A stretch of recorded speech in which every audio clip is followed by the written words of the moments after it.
There's a harbor in my heart where you used to fix your sails.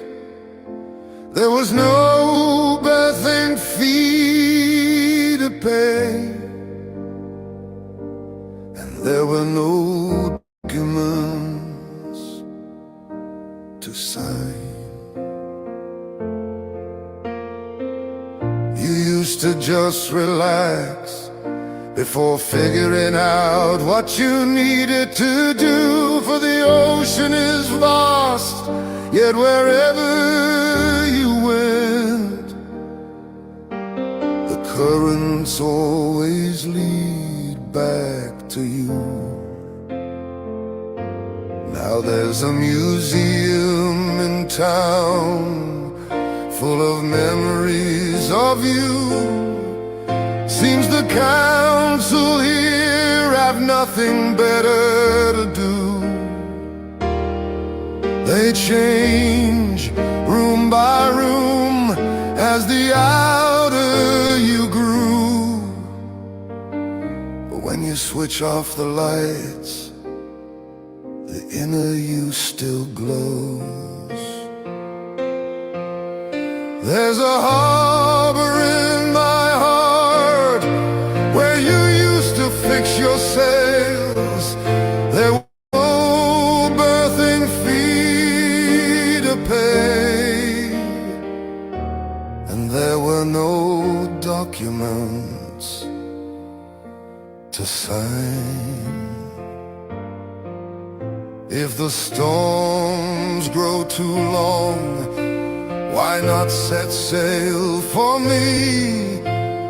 Otherwise, at least know that there's a part of you here, alive and so full of fire that I'm wondering if it's you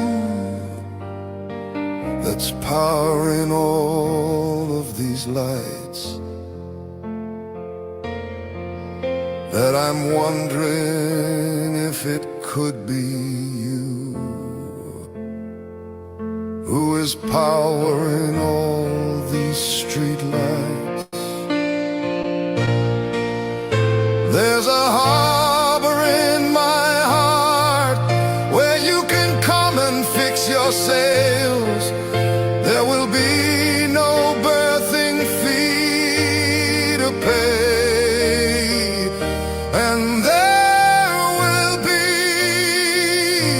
And there will never be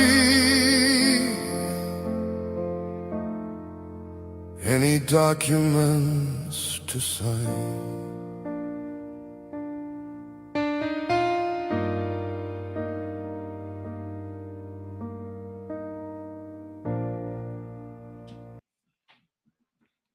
I'm going to have an interview with a gorgeous guy today. I've interviewed him once before, quite a long interview. But he's got a book, Radical Curiosity, and Reclaiming Mental Freedom in an Age of Indoctrination. Russell Storey. Storey's a good name for a novelist, do you think, Storey? Anyway, I just want to read out this. This is Growth is Always Good. We are taught from an early age that growth is the ultimate measure of success. Bigger profits, expanding economies, rising numbers. These are celebrated as clear signs we're moving in the right direction. Politicians and executives promise growth as the answer to poverty, conflict, and stagnation. Headlines cheer higher GDP as a universal good, rarely pausing to ask growth of what, for whom, and at what cost. The unexamined worship of growth has become a modern mogma, a belief, I'll have to look that word up, a belief so widely accepted it's invisible, yet powerful enough to shape nearly every direction in our societies.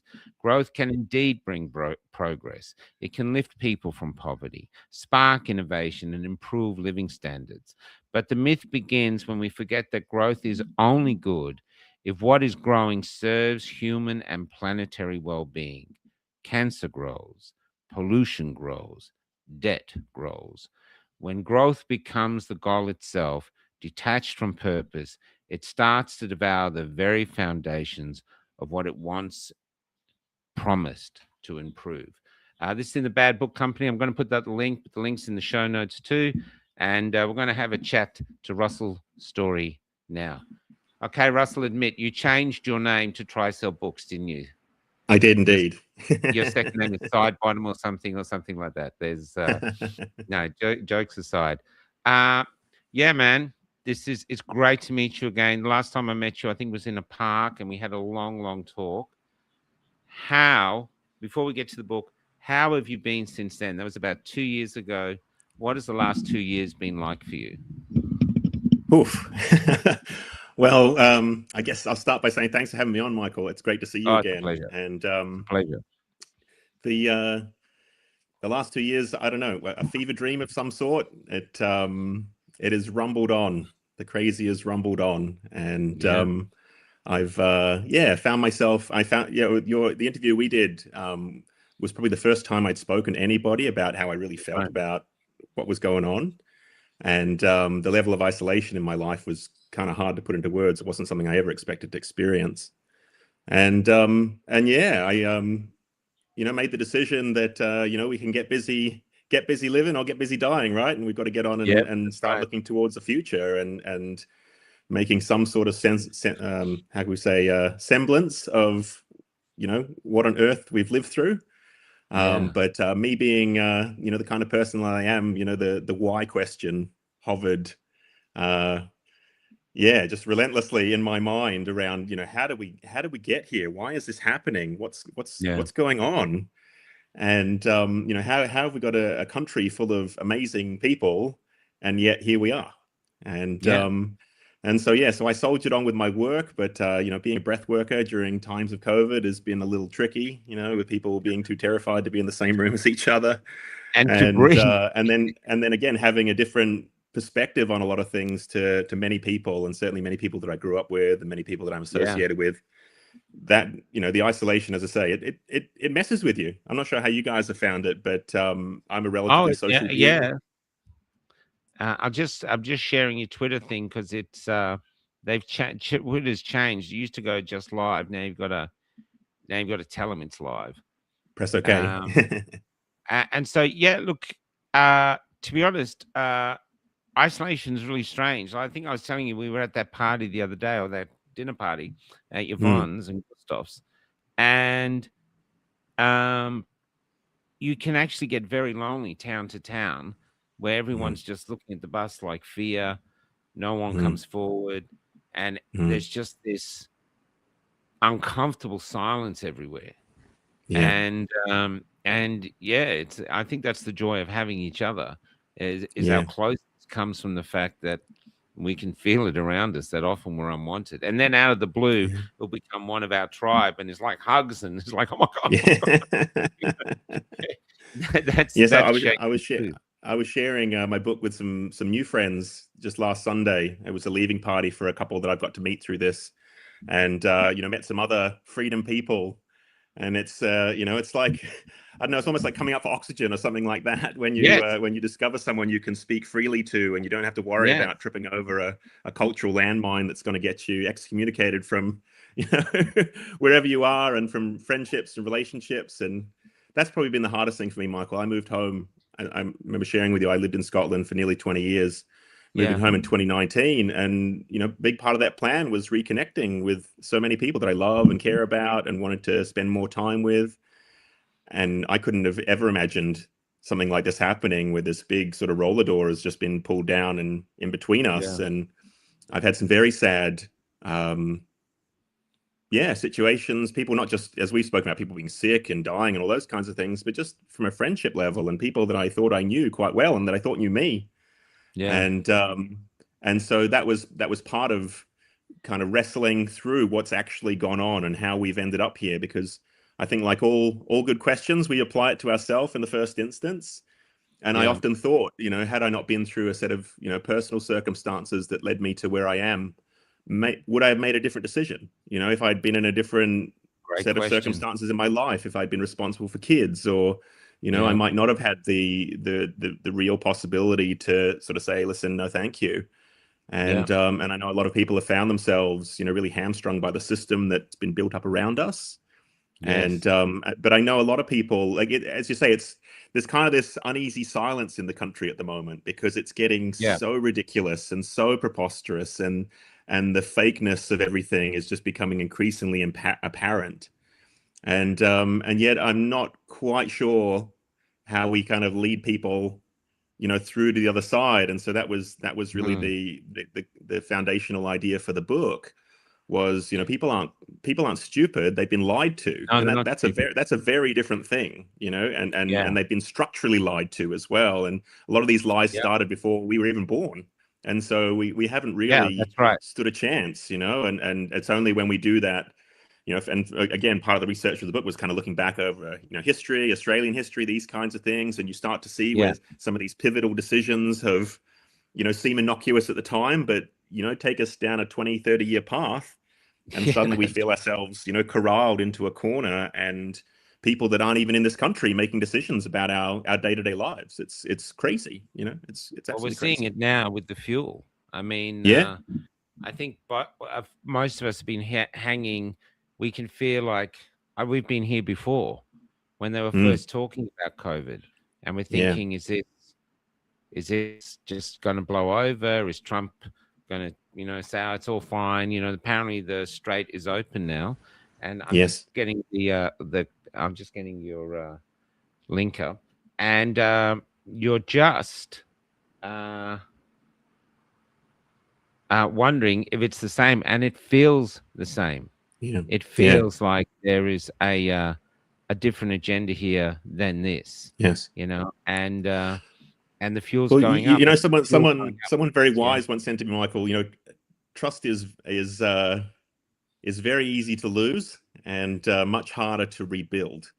And we're Yes. really kind of living in that post-trust world right now, where, I know a lot of Perfect. people, you know, thought these guys might, maybe not people that you would hang out with, in your free time, but no one thought in a million years that we'd be sold up the river to the point where, where, as I say, our fundamental freedoms and rights as Australians and just as people really just have been trampled on. And but Absolutely. and as I come from a corporate background, so I Yeah. worked in big, business. So I saw incompetence firsthand, and incompetence can explain a lot, but it doesn't explain everything. And it takes, it's kind of like the spark and then the fuel, and incompetence is kind of the fuel. And but the spark isn't always, clear as to what that is. And I was just literally, my mum had the news on in the other room, and you're looking at the front bench of the Australian government, whoever these people are, just feeling completely disconnected from any sense of shared reality with them. And Yeah. they're not feeling any pain from fuel prices going up. They're not feeling No. any existential threat that their liberty or their freedom is going to be inhibited in any way. But that core foundation of loss of trust, we what it feels like? It feels like we're kind of in mid metamorphosis. We've been through the initial shock, and we're still kind of in that. You're seeing it with the rise of Pauline Hanson and people like that. Of some people freaking Yeah. out, going, "We can't have Pauline Hanson around the place." And it's like, well, it's not about Pauline Hanson. It's about, you've got thousands, maybe millions of people now going, "Hang on a minute," hang on a minute, and people, and again, just applying basic logic like we spoke about with COVID, of going, well, hang on a minute, we had a fuel crisis, and no tankers had been stopped yet. They'd already decided that we were going to have one. So yeah, that's right. Well, this is why I think we're getting. I just want to say then before we do that, I just want to say good morning to Shillets from the UK. G'day, brother. And Shillets is talking about that's his Twitter name. He's talking about England. I mean, we're watching England now like a dystopian movie nightmare. Oh, it's nightmare fuel, Michael. Those, I'm just going to put up the link again to your book. I've been reading this. You can hear how Russell speaks, incredibly clear and articulate and profound. And that's what the book is. So I'm just going to talk briefly about the book. Here's if you want to get it here, it's in the Banned Book Company. If you want to get a signed copy. And there's two reasons why writing is important now. they can't censor you. If you'll put this online, the Australian government is allowed, ASIO is allowed to go back through your feed and rewrite things without telling you. And so we can't trust them. And if we go back 3 or 4 years, I've been telling people at these gatherings, you look back, all your beautiful posts that you did 3 or 4 years ago, if they didn't, they're gone. They go deleted, deleted. So we're being memory hold as we speak. And so this is why we're getting behind authors. And if you're an author yourself, you're writing something, get in touch with us, because John Stapleton and I are pushing this to get these out. So this goes into your book collection and you hand it. And if it's got a written, if it's signed, then it gives it a little bit more value. And you can hand this. Yeah, I got the author to sign it. It's real. It's not a CIA plant or anything like this. And take it's about, what I love about it is the world is like this at the moment. You wake up in the morning, you're like, oh, what? And your book brings a clarity to that. And I think this is it, reclaiming mental freedom in an age of indoctrination. It's not just indoctrination, it's just being overwhelmed as well. Where and because of the hate speech laws are so vague, we're not even sure they're here now, people are defaulting to silence to stay safe. And here we are, you know. So that's part of the, well, there's many facets to the design of the book and how I structured it and wanted to share.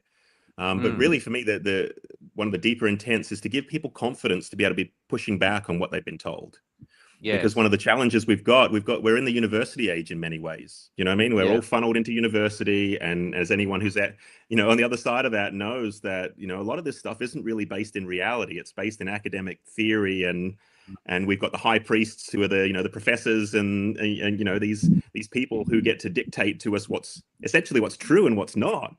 That's correct. And sometimes it's only when you kind of just you tap it a little bit and you test, and it's like, hang on a minute, this isn't maybe as watertight as I thought. And and a lot of people, as they got limbically hijacked, they got thrown into a disarray. People trying to what are impossible decisions to be being made, and that paralysis was just very evident. And then a lot of people kind of just did their head in the sand and went, okay, well, we've done it now, so let's kind of just grind it out. But as I say, watching this Iran stuff kick off, and again, we don't need to go into geopolitics or anything like that, but as I say, this knee-jerk reaction to something that just on its surface just doesn't make any sense. But then hopefully, maybe we do. This is maybe the rumblings of people who are awake now. It's like, fool me once. But this time, like, I know you guys are a bunch of jokers, and I know, that this stuff doesn't really add up. And maybe I don't even know quite why yet. I just have a feeling in my bones that something's not quite okay.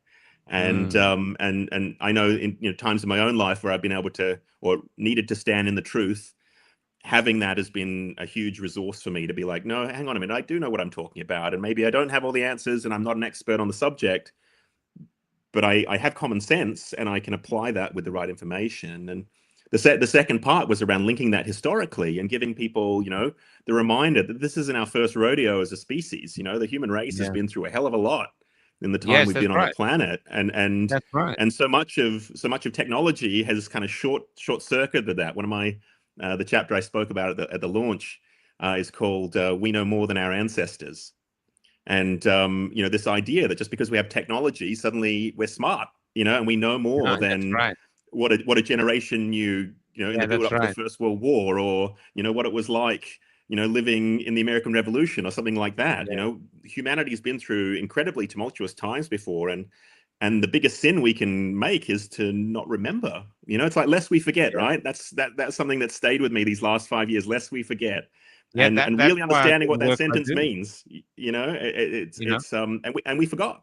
We forgot who we are, and we forgot what we stand for. And I think values is a really interesting thing. The values, and to show you, I did a little rant recently. We had a water meter reader turn up, and he really loved his job. He wanted to find it, and he was 40. I think he was 39, 40 years old.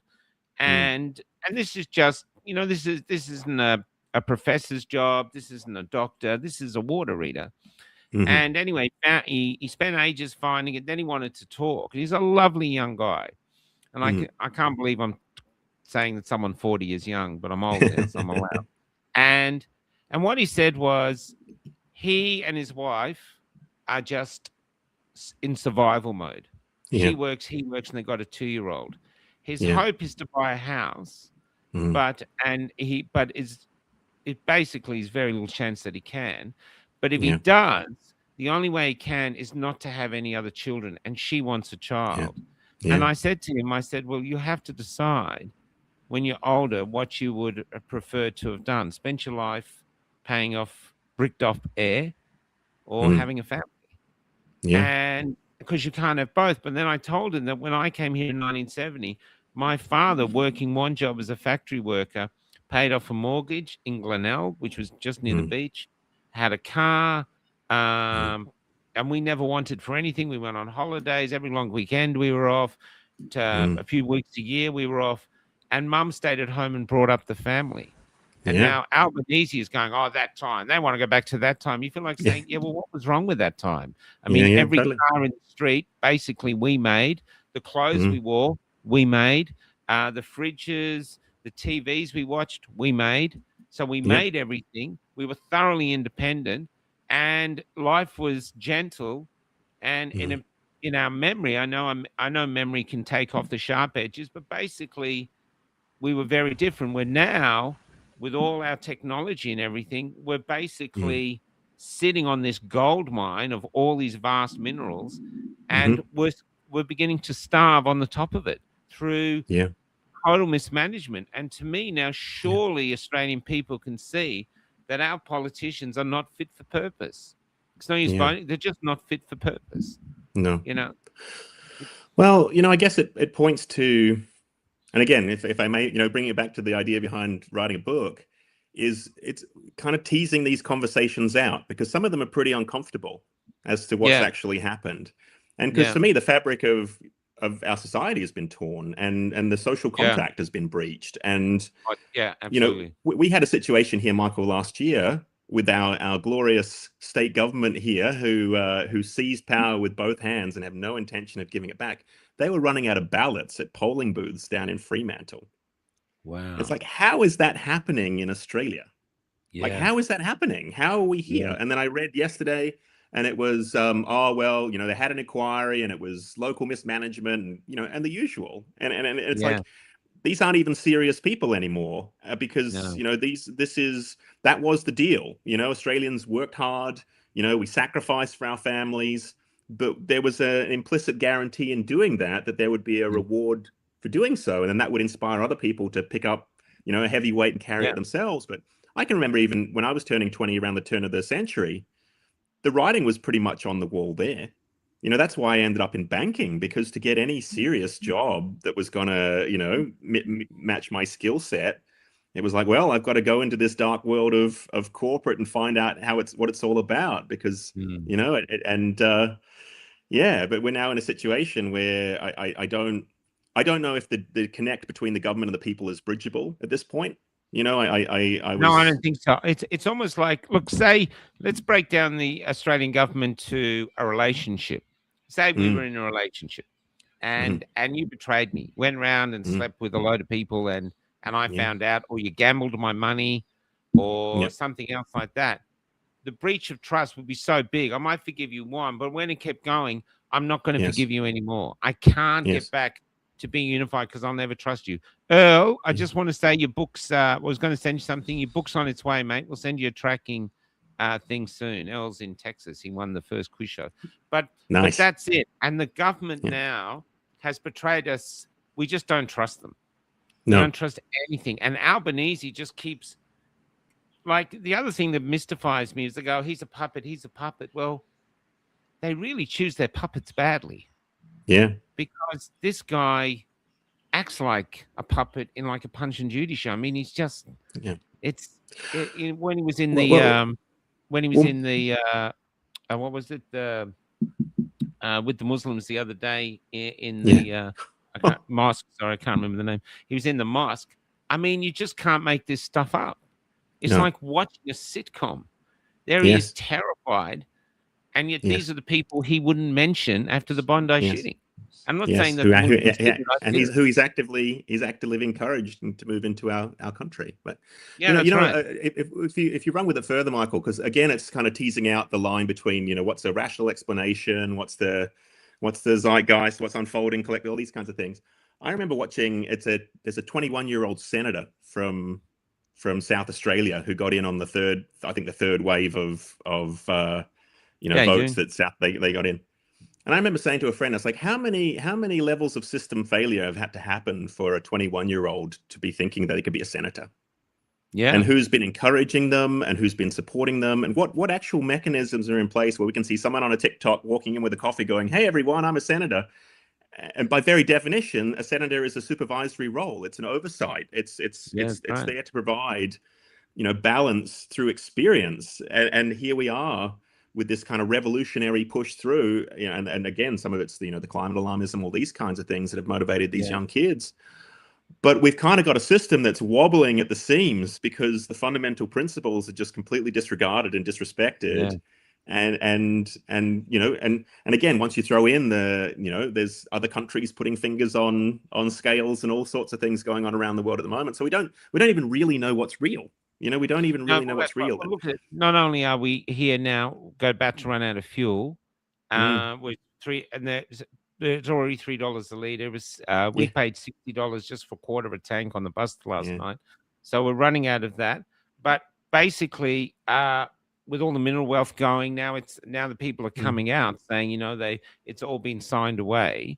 Yeah, and yet you're thinking, if this doesn't anger the people enough to change, then what's it going to take? Yes. How much neglect and abuse and corruption are you willing to bear? Are you still going to vote Labor once your children are starving? Once you lose your house? Once you lose your job because they say, it's what? How much are you going to take? It's really an interesting question, because I feel now like, say yourself and all the people in the movement up to now, we're like veterans. These last few years, being ostracized, being ridiculed, all that stuff, it's been like a fire honing us, making us stronger. And yet here we are. And it's like I said about Carl apologizing. I doubt I'm going to see you on Channel 9 going, "Oh, I wish I'd taken the jab." Who was I to question the experts when actually, we're not going to do it. So we've got this. But I have to admit, I'm watching what's coming like a storm. And I'm not concerned for myself, but I am concerned for Australians. I'm concerned for the world. I think there is something, if it is what we think it is, these people have an agenda or a destination they want to reach. And a lot of us aren't in it. Well, I think, as I say, there's a combination of things happening all at the same time. And what was 310? Wow, Christian. When you were when I, in my process of going back over, what on earth have we just lived through? What has happened? And I remember we met up and we were in town when you first got here, and we were talking about having these succession of moments where you just left completely stunned to your bones, going, how is this even real? And it was a lady who was sharing that they could tell the type of vaccine that a baby had. Oh, sorry, the type of vaccine the father of a baby has had, because they could tell in the placenta, because that's from the sperm is responsible for the generation of the placenta and the formation of a baby. And the nurses could actually tell which vax the dad had based upon the damage to the placenta. And this lady was running around the hospital trying to shake people awake and saying, "Can you see this? Can you see this?" And she said the number of people who were like, "Yep, I can see it. I can see it. You don't understand. I can't lose my job." So they're still strangled by the same fear that had them doing it in the first place. But now we're in a situation where a lot of people, as you're saying, the guy with the water reader, they're just running and pedaling so fast, they don't have time to be organizing revolutions or anything like that. And to go back to what we were saying, that's never really been part of the Australian culture. It's never been part of who we are as a people. We haven't needed to turn up and protest. Now we found out even when we do, they don't listen anyway, so it doesn't matter. I actually think this is I just want to show you some download videos. I just want to bring something up in a minute. I don't feel he didn't have any sense of power to him at all. The only power he had was to endure. And even when I don't know, even when I told him that it used to be completely different, he yeah, it's extraordinary. You know, you're kind of looking for something, some spark of revolution, some sense that there could be another way. But it was just there. But I want to show you something, just what you said, where you get the wind taken out of your sails. You'd think by now nothing could do that to us. We're so cynical. We're war veterans. Nothing could shock us. But I just want to play you something now which shows the decline of our world's or the Western morality. Listen to this preacher in a church in the USA. We're here. Okay, listen to this. If Jesus were here today, he would be a clinic escort, distracting women from the hatred of the protesters, or an abortion doula, holding women's hands and offering support and love as they end their pregnancies. And I expect he would have a stern word for self-righteous legislators who use abortion as a political issue rather than showing compassion. I have to go on. Basically, she's saying if Jesus was here today, he'd be working in an abortion clinic. Yeah. That makes sense to her. Yeah. It goes against everything. It doesn't matter whether you're religious. It goes against everything that Jesus stood for. And you're just baffled. And it's like they're trying to bring in another morality. And I know Klaus Schwab said, I don't usually bring this up much, but Klaus Schwab said, don't debate them. That was his thing to his followers. Don't debate. And this is what we're seeing. They don't debate. So you're so articulate. If we got you on here with someone, they couldn't be a debate. They just go, oh, anti-vaxxer. Oh, Islamophobic. Oh, yeah, racist. Oh, you're just white privilege. That's it. Yeah. No actual debate because they're trying to establish or they're trying to create a new moral foundation, which is built on lies and hate and death and shame. Nothing nurturing for the human soul. And this is otherwise known as communism, right? Can I share quickly, Michael? That communists went so bad to believe a deity would come back and work in an abortion clinic, but who knows? You know, I tell you one thing that's interesting. Can I just tell you one interesting thing about communism? Because I've interviewed a lot of people that grew up in communism. In Kelmscott, there was one church in Perth where the police came in during Mass, halted the Mass to check people's vaccine passports. Yeah, I remember. When I talked to Polish people and other people who are in the Eastern Bloc, they said the party would have never done that.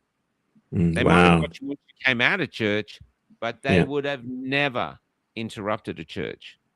Wow. Don't you think that's interesting? So in Perth, where everything's nice and we actually were worse on that particular issue than the communists. Well, yeah. And so to build on that, when I was going to say, the first time I was able to get out of WA, when they finally let the border down and all us plebs were allowed to back and travel, cattle class.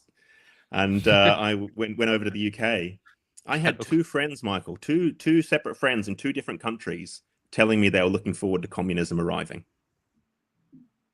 That was what they took from the COVID malarkey. That was one in England and one in the Netherlands. And that was part of the inspiration for the book, because I didn't have a good answer for that. I just never expected to be having that conversation. Yeah. And actually, when I was there this last time, we went over for the free speech rally in September, and visited the same friend. And my mum was with me, and I said, "Mum, that's the couch I was sitting on when he told me he wanted to be a communist." It's the one I almost fell off because I didn't know how to, you know what I mean? That wasn't a conversation I was expecting to have with a peer. And let alone that's what you've learned from this experience, is that you think this is good and that you want more of it. And I think in England, Shillits, if you're there, you probably fell off your couch when he said that. I just want to put up the book again. So this is another book in the Bad Book Company, Radical Curiosity. We're going to get back to it in a sec. The link's here if you want a personal signed copy. But before we get there, you actually went over to the UK for the huge rally. You're the I first did. person I met have done that. Before we get to the book, could you tell us what was it like? What was the feeling? And was there really only 300 people at the rally? It was one of the most remarkable experiences of my life, Michael. It was. I took Wow. my mum. She's just turned 80. So happy birthday, Mum, for last week. Happy birthday, And Mum. we had the conversation. For me, it was, I wasn't able to get across to Canberra when that all went down. Like my life wasn't in a situation where I could take the risk of running the border and not being able to get back and these kinds of things. But for me, it felt a little bit like a spiritual journey, I kind of felt like I was called there, having lived so much of my life in the UK and still having a great affinity for it. And then, as I say, watching on, just absolutely shell shocked with how things are unfolding. And so it started at Blackfriars Station, and that's where the mustering point was. And down we marched along pretty much along the south side of London, and we got to Westminster Bridge, and someone was on their phone. They said, the police are saying there's 3.4 million people here. And everybody, there was a big cheer that went up. And then she said, and the Guardian are reporting 100,000. and there was a burst out laughing. But then the Guardian went and published. I don't know why I'm laughing at that. They went and published an overhead shot of all the people, and it was more people than I think I'd ever seen. And to answer your question more directly, the feeling amongst people, Michael, the feeling amongst this is free people, and everybody there, and I remember saying that to my freedom people when I got back here. It's like, there's millions of us, guys. There's millions of us, and we all feel the same. And it's the kind of place where if you drop your phone, someone would have picked it up and given it back to you. And this is London, and interestingly, because as I say, my mum's, getting on a little bit, so we kind of called it quits at the bridge because there was too many people we couldn't get across, and so we walked back along the South Bank. And I didn't notice. Have you been to London before? The South Bank? I did as a kid. So the South Bank is like full spectrum living. Like there's people from all corners of the planet on the South Bank. There's food stalls and all the like. It was completely white English people. Wow. And it was the strangest sensation, because there was no pushing, no bustling. And to be honest, I didn't even notice, because there was, the full spectrum of people at the rally anyway. But there was a guy who was working on one of the rides, and I think he was Indian or something. And I just clocked in me. I was like, hang on a minute. And I looked around, and it was just a sea of just ordinary, generally middle-class white people, all just politely hanging out in their capital city. And it was just such a contrast from what I'm used to being. Albanese would say, the scum of the planet. Exactly. And it was just ordinary British people, Michael, that have seen what's going on. They can feel it dissolving through their fingers, and saying, no, enough. But interestingly, my journey around the UK, because I went back to see a lot of people that I knew, and hearing different perspectives, different people in different countries, literally different countries. Good point, a lot of them bought into the fear. It was Tommy Robinson and all these right-wing crazies, and we didn't feel safe. And you couldn't have met a more gentle group of people you could ever imagine. But that said, you were talking earlier about what's it going to take. At the same time, I still had the friends that we stayed with. They're wide awake. They know what's going on. They wouldn't come with us. We can't be on on TV. What are my friends going to say?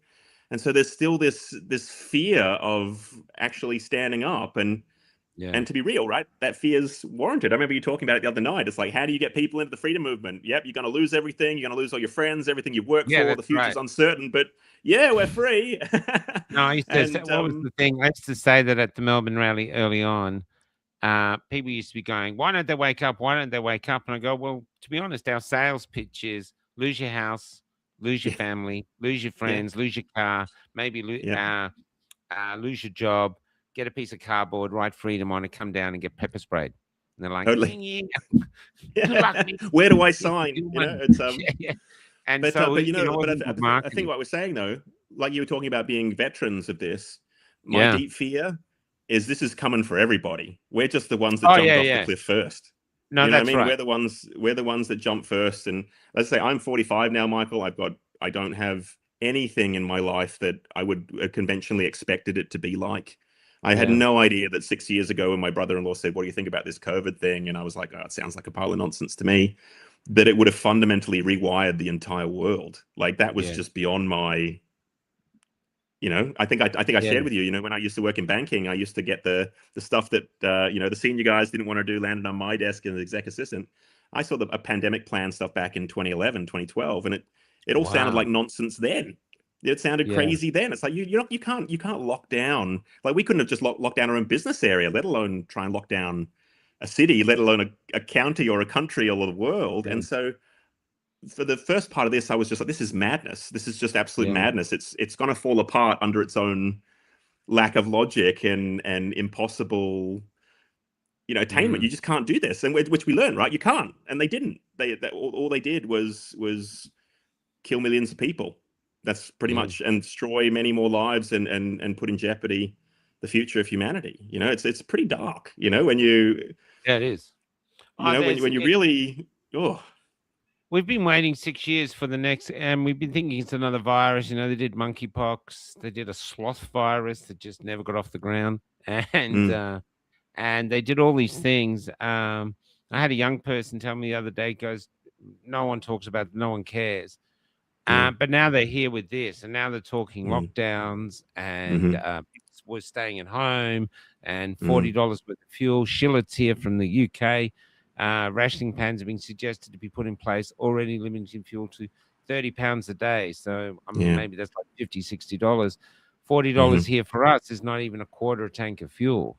And I'm in Perth. And Perth's a car city.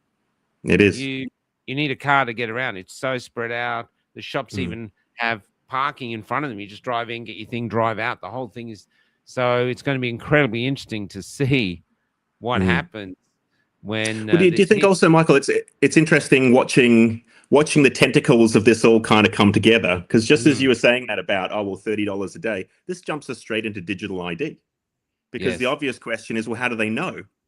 And so you've got the sort of the hive mind of this corporate beast that's trying to enslave the world. This is why you got Tony Blair out there going, we need digital ID, even though it's his son that's, running the company that wants to put it, all this kind of crazy stuff. Yeah. But you can see how their mind works. Their mind is, we've got to control everything. That's our job, is to control you.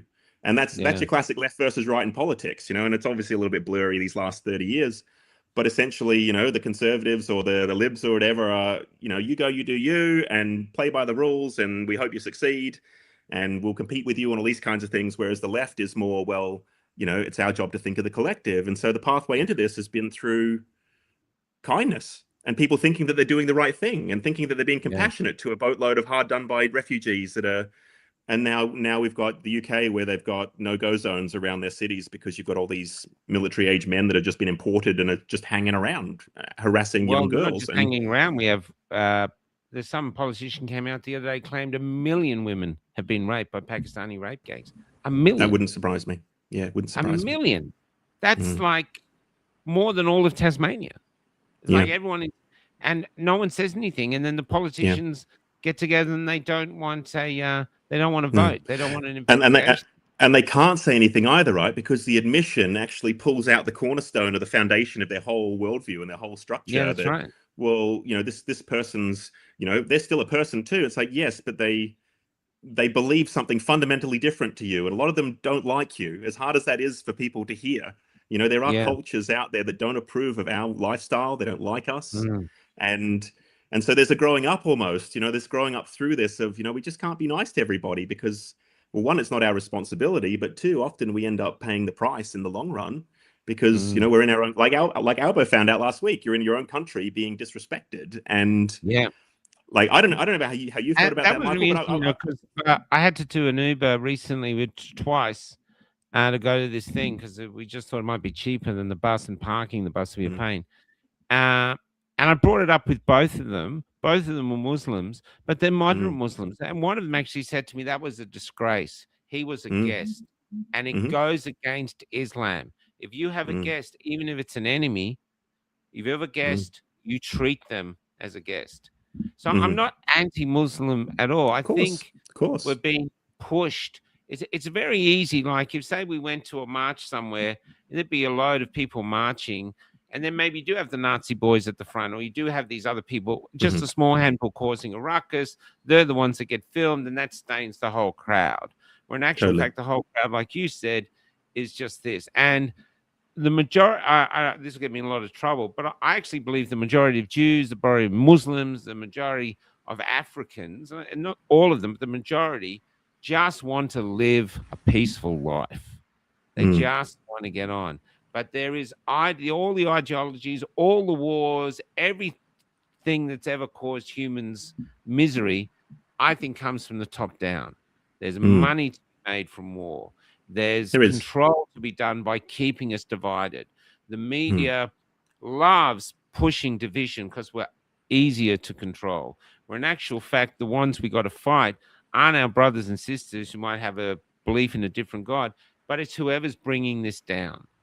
Whoever's this. It's time, because look, I remember a Muslim guy came up to me with his family on the steps of Parliament when we were first marching. He sought me out because he was watching me.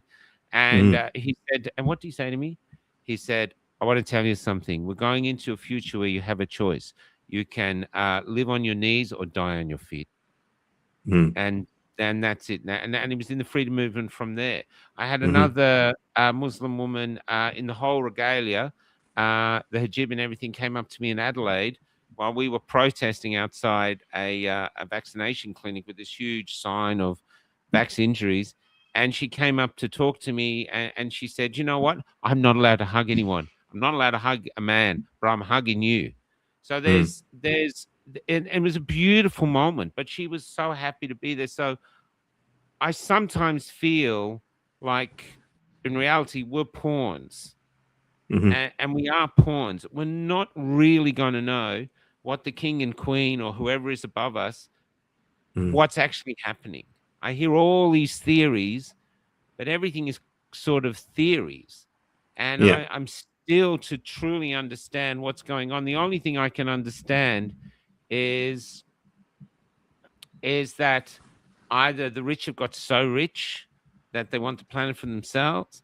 I mean, this will sound like a conspiracy, but what if they've cracked longevity?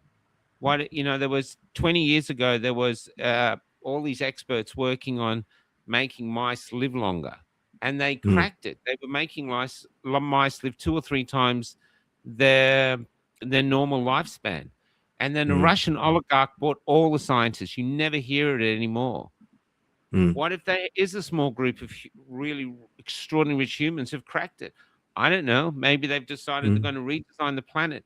That would make as much sense as anything else. We don't know. All we know is that our beautiful country it's just basic. It's basic. We should be taxing the minerals that go out of the country. We should be wealthy. We should be using our oil, which is clean. We should have the cheapest fuel, and we should be a beacon of hope for the rest of the world. And instead, we're heading into an orchestrated or a manufactured depression, while our politicians go, like this. That's what I do know, because I can see it. Yeah. So I think. Can I ask you, just before you go on? It's just to go back a bit. How did you get into breath work? And how did you start a business with it? Just out of interest. So I got into breath work 15 years ago now. It was burnout. It was really my pathway into breath work. And I was doing the corporate rat race thing in the corporate world. Yep. Yeah. And so I really just reached breaking point, and living so far away from my family. And, I joke at my workshops, Michael, I say I went out to put a dent in the world, and the world put a dent in me.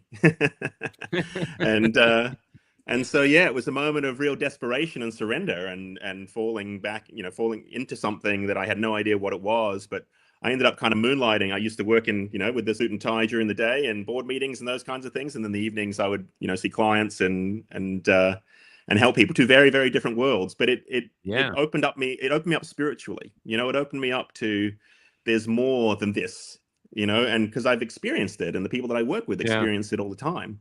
But what I'd always wanted to do was be able to ground that into a practical way that didn't overwhelm people thinking that it was woo-woo or crazy or all those kinds of things. And so I ended up staying in the UK to master my craft. And living there, I was able to travel around Europe and over to North and South America and meet a lot of pretty remarkable people. But I knew when I came back to Australia, certainly the type of breath work I do, I was going to be doing it largely on my own. And but yeah, interestingly, you know, I've found myself isolated pretty much within the breathwork community as well over all this kind of stuff, which is just completely blowing my mind. Completely blowing my mind. And you know, some of the most hardcore folk. We forget those things. We forget those things, you know. I remember interviewing in Horsham this single mother who didn't want to take it, who'd made a pact with her mother that if she got injured or died, her mother would look after the kids. Her mother wasn't going to take it. And the reason she was going to take it is she worked in a chemically free, that's how they sold themselves, health store. Right. They were against all vaccinations, but for some reason they were going to force their staff to take this one. Wild. It's wild. And she got the job. She'd left another job to get a job here because she wanted to work chemically free, because I think one of her children had been injured by a vaccine. She wasn't going to take it anymore. So she was an anti-vaxxer through pain because she'd seen her child injured. And that's why she was proud to work here. And now, because she lost a job, she didn't know how she'd survive. She was going to, they were forcing her to portray her own values to support her children. And I guess, and this is, you know, we're talking about your book. Do you know what I mean? About teasing out some of these stories that so many people just have no idea. Like, I know there's a large section of the Perth population that don't even realize there's a problem right now. You know what I mean? Like, there's a big section of people that are like, well, you know, government are bastards. What are you going to do? Let's get on with our lives. And they don't have a sense of this deep violation that's taken place, and this gross abuse of power. And it's you know what I was going to share with you? One of the best memes I've seen lately is we're living through the hardest part of the 2075 history exam. Because people are going to be studying us like they're studying Nazi Germany or studying you know, communist Russia, these kinds of things. People are going, how did you end up there? Like, how did this happen when it's so obvious now? But you know, to really having lived through, they really kind of pulled the noose tight on us, and they cut off the information flow, and you know, they bribed big pharma bribed the companies with adverts, and then the government gave them indemnity, all these kinds of things, all that web. But you know what I was going to say, you know, we were talking earlier about you know, like the Muslim situation and these kinds of things. I think one of the biggest casualties of this whole period of time has been the inability to handle nuance. You know, and it's crashed us in this, you know, and part of the woke mindset has got this, it's this universalizing principle of, well, we're all just the same in the end. And so everything has to collapse into sameness. And there's a question for you there before it goes. This is Jason, one of our constant commentators. You better to learn to hold your breath. But yeah, the ability to, you know, for us to hold, and I think this is for me where the individualist side comes from, because for me, I'm very much judge someone by the content of their character. You know what I mean? And because I've got people from all walks of life in my life, and I've never really thought of any of them as being fundamentally different. Yeah, but there's always nuance, you know. Even within the Muslim world, there's infinite factions, and the Jewish world is the same. The Christian world is the same. And so labeling everybody into the trans people, there is a mix in everything. You're totally right. And so the problem is they try. This is when government gets in the way, right? Because government then tries to legislate, and legislate by definition gives an absolute line one way or the other, which is and that's what we've seen. All this MAID stuff coming through, Michael, is nightmare fuel. It's nightmare fuel. It's insane. And it's under the compassion. We're compassionately helping people who are suffering in their life. It's like, well, what caring, conscientious person wouldn't want that, you know? And then we're selling their organs. G'day, Simon. We're selling their organs to help other people, to help. It's the banality of evil. It really, truly makes you wonder, is there a devil? And well, I do one thing. I really want to come back to your book, but we're talking today about Epic. We've been having a few people. We did a beautiful interview today with a young guy. It's going to go up later. And some other people came around for a chat. And the incredible thing about Epic, I was there, and I think it's the same for the march you were in. I know, or I totally believe, that even though Big Pharma could have $1 billion marketing campaign, the government could help them.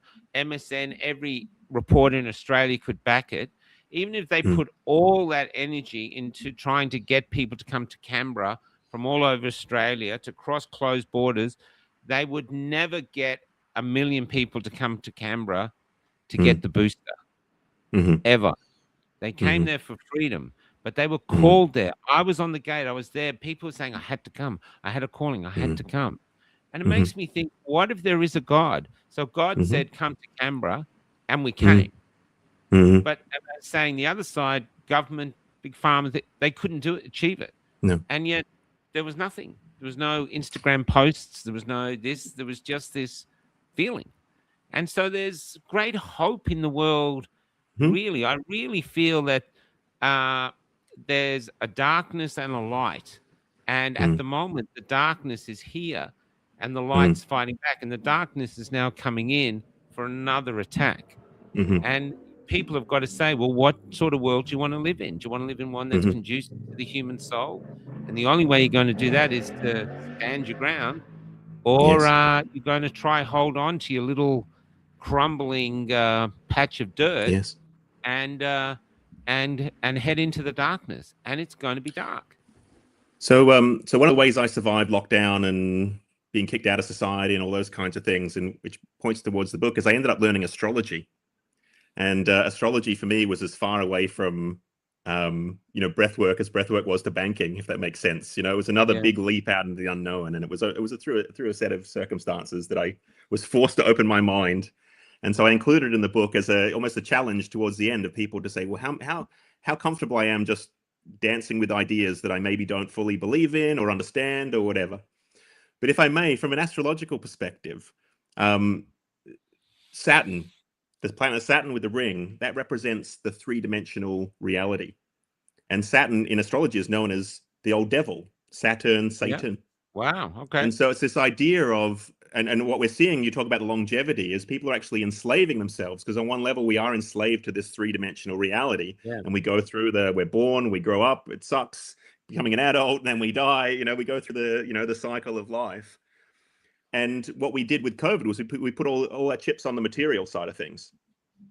And when, okay, well, the only way to solve this problem is because there's something structurally wrong with you that we've identified and we can update and tweak. Yeah. That's dancing with some pretty dicey existential reality when you think about it. And that's really the scientism of the world, is we can measure it, explain it, see it, touch it, feel it. And that's how we know it's real.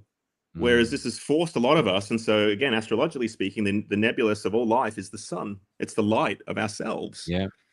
And as you've seen, when you meet people, the light shines through people when they let go of the fear, the Saturnian fear of worrying about losing our stuff, because, we realize that we are eternal anyway. And that doesn't mean, and then again, you go back to, this is the teachings of Jesus, right? He did it the really hard way as an example for us all. That I am more than this material world, and it doesn't matter how much pain and suffering and injustice is inflicted upon me. If I can connect with that light that I am, then I'm eternal. That's essentially the Christian message, right? And so I think there's but we're seeing, is there a devil? Yeah, there's a bunch of them. There's a bunch of them, and that's how they perceive the world. They straight up, see it as a problem to be solved, a thing to be fixed. And medicine got arrogant because it was like, well, look what happened with you with your heart transplant. It's a miracle. It's not a transplant, but your surgery. It's a miracle. Modern medicine is a miracle. It is absolutely incredible what they can do. Even Dr. Paul Oosterhuis said that. They work on the plumbing. They're great plumbers. Yeah. But this is something different. I just want to bring up, before we talk about your book, I just want to bring up something really quickly, because this kind of relates to you. Well, the deep critical thinker has become the misfit of the world. This is not a coincidence. To maintain order and control, you must isolate the intellectual, the sage, the philosopher, the savant, before their ideas awaken people. So let's talk about your book. Okay. When did you decide to write it? And when you wrote it, was it hard, or were you actually, did it just pour out? It poured out. I actually had a book in the pipeline that I was been working on around breath work. And that was how, when I got into astrology, the whole idea was fusing the two together and creating something and it is very original and unique. but for whatever reason, it wasn't coming out of me. And my biggest spiritual lesson of this, Michael, is I don't get to do what I want to do. That's not how life works. We do what we have to do. And that's so right. for me, I had before I became a breath worker, I'd done a whole bunch of study around neurolinguistic programming, these kinds of things. So, I'd always had it in me that I was going to be writing a book at some point. And then the idea came to me. I actually got the inspiration. I'm not sure if you're familiar with a gentleman called Rupert Sheldrake. And he's a scientist, he's a biologist, and he's got papers on things like morphic resonance and all sorts of out there, but he's a legit scientist. I think he's Cambridge or something like that. Anyway, he had a TED talk that got banned, and it was his book is called The Science Delusion.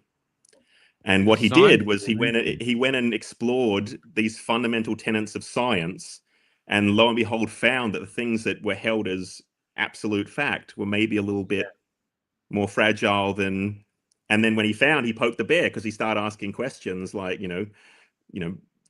what is gravity and these kinds of things. Yeah. And he was an intellectual hero of mine, and that was kind of the breakthrough idea that I kind of had, is what's going on here is people are believing something like it's real. Yeah. But they haven't necessarily either tested it or it's been challenged because it's socially reinforced in our society. Yeah. And so that on the back of trying to figure out, because the other question, so I think it was when the mandates came through, and then when I had two friends tell me you want to be communists, I was like, I'm out of answers here as to how to explain how you're thinking. And I don't know what is going on. And so that's what popped into my mind. And as I saw Rupert talk a couple of times, and he's just, he's a hero of mine. And so on the shoulders of giants, right? You pave the way, how the people pave the way for you. But I thought there was an incredible sort of social question to be asking around this. And so I defined the terms at the beginning of the book. So there's a dogma, which people understand, but a mogma, which is a modern dogma. And like all dogma, we don't often realize the prisons that we're in until we try and leave them, or they kind of exert their influence on us. And so that started that process of how do I kind of turn this into some sort of semblance. And then each chapter is, I came up with these sort of 12 core modern dogmas, and then, neurolinguistically broke them down and provided people evidence to help them, regain some sort of footing and sense-making capability amidst all of the crazy, because so much is just assumed and implied that we should know these things. And we kind of saw the very final end of, well, if you're not going to get a vaccine, you must be stupid. You know what I mean? Like, it's like that was kind of how we got intellectually corralled. You don't trust the science. You don't trust the science. And ironically, the science became the biggest belief system of all for people who would mock and laugh at Christians who, when it wanted to go to church on a Sunday. And it's like, well, I'm busy trusting the science. And it's like, well, I don't think we've just defined either of those terms, trust or science, as to what those things actually mean. Well, science itself is question. Science itself is another word for that's all it is. Questions, 100%. Questions. Yeah. So how can you trust a question? Yes. Yeah. It was and I think this is where you were getting at, it actually sort of gently points us towards, there's a lot about this world that we don't know.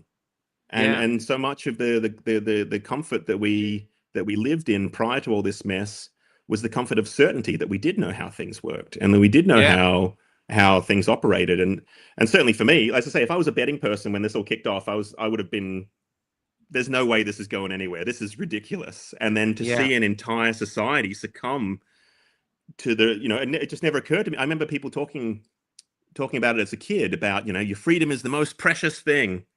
But it's like, that's like telling a fish in the ocean that the water is the most precious thing. You don't notice it. You don't notice it until someone scoops you out and puts you in a fish tank, and yeah, that's right. That's right. Can I just do something? I want to do this here. We came across the nullable, right? Which we might not be able to get across. I just want to leave this up here for a second. And now the nullable cliffs, we always stop at the nullable cliffs. They're like 250, 300 meters high. But the nullable used to be an ocean. And I've been looking up to how long it's going. They say 14 million years ago, it was covered in water. Wow. But if you go to the nullable cliffs, which are dry, it is covered in these, I don't know if you can see it, Yeah. these little shells. Yes. Now, these shells are fragile. The surface of the nullarbor is just covered in them. You can crush it with your finger. So you telling me that this little fragile shell is 14 million years old and it's just been sitting on the desert. No animal is treading on it. No Aboriginal, no car, no anything, no storm. This and all the other millions of shells that are untouched are 14 million years old. It just, why haven't they gone underground? Why haven't they solidified? Why aren't they like rocks? There's suddenly in my older age now, I'm questioning everything, evolution, Totally. this, that we took for granted because I love science, but now you're going, well, yeah. How much is assumption? There was all the stuff that came out. I mentioned it in the book around all the they got stuff called LiDAR, being able to detect all these structures underneath the pyramids and all these kinds of things. Yeah. And it's straight up in their own language. It can't be denied. And so we're kind of in the, well, where do we go to now? We're seeing by your own tools, we're seeing something that we can't explain, but your model doesn't give us space for something we can't explain. Yeah. And so that's this smashing through that's happening for us as individuals, but that I think is what's coming, this collective awakening that's coming is, this real acknowledgement that a lot of what we've been taught is, how could you say it's contextual at best, and but this shift into absolutism and lazy thinking and it's not even lazy thinking. It's like, when you go to university, like these are the fundamental tenets of, we just assume this is real and then we begin from there, whereas no one's actually gone back into the, well, how do we actually get here in the first place? And a lot of these were there's things like there's water damage on the Sphinx that they can't explain. It's like, so what is that? What is that? And no, you're a conspiracy loon. It's like, serious question. What is it? You're the scientist. Yeah. What is it? And the stones, like there's millions of them. There's, there's some of them 60, 70 tons. Yeah. Get off. I don't believe it. Yeah. I don't believe, Yeah. And why? Yeah. I mean, surely one of us would be sitting there. Why are we doing this? Yes. I mean, I'm starving. You really want me to build? Why? Yeah. There's not even any windows in it. Why? Yes. It's just these are things that I think that we're waking up, and maybe this is the journey we're on. Maybe. Well, coming back to your book, though, why I've had you on is I think you're a very clear thinker. I'm not saying that you have answers, but I'm saying you're very definitely not clear. No, you're a clear thinker. Yeah. I think Thank you. Arrogant to pretend or to believe you have the answers. I get a lot of people calling up. I know exactly what's going on. I think we have theories. We have very little evidence. I mean, even the Epstein files are like, wow. But when you actually calm down and look at them with a critical mind, you realize I haven't seen anything I could take anyone to court with. Like I even saw images. Something came up the other day. Look, here's Trump with these little girls, and he's kissing these little girls, and he's smiling at the camera. So someone's taking this picture, and there he is with this little. I'm thinking, if this guy was at a pedophile party, now I'm not a pedophile, but I'm pretty sure that pedophiles don't want their picture taken with little kids by 100%. some random stranger with a camera that could post it. I'm pretty sure they destroy that camera and probably you. Yes. Things don't make sense. I'm very interested in looking both ways now, what the government's shoving down and what's coming up from our community, because who's to know we're not having CIA or anything else plant crazy ideas to make us look nuts. Well, there's lots of questions about Bondi, right? There's lots of questions about Bondi that don't add up. And that's just a reality, and look at what happened to Charlie Kirk over in America. Like that's one of the most insane things I've ever seen in my life. And yet it's still rumbling on. That and we're all forced to exist in this make-believe world that isn't real. And let's be honest, look at his wife. I'm sorry, but Erica comes up and she does these things and there's no tears. No. And if anyone's had a relationship, you know that sometimes someone breaks up with you, they're pretending to be sad, and you look at them and go, you actually got no tears in your eyes, it's like crocodiles.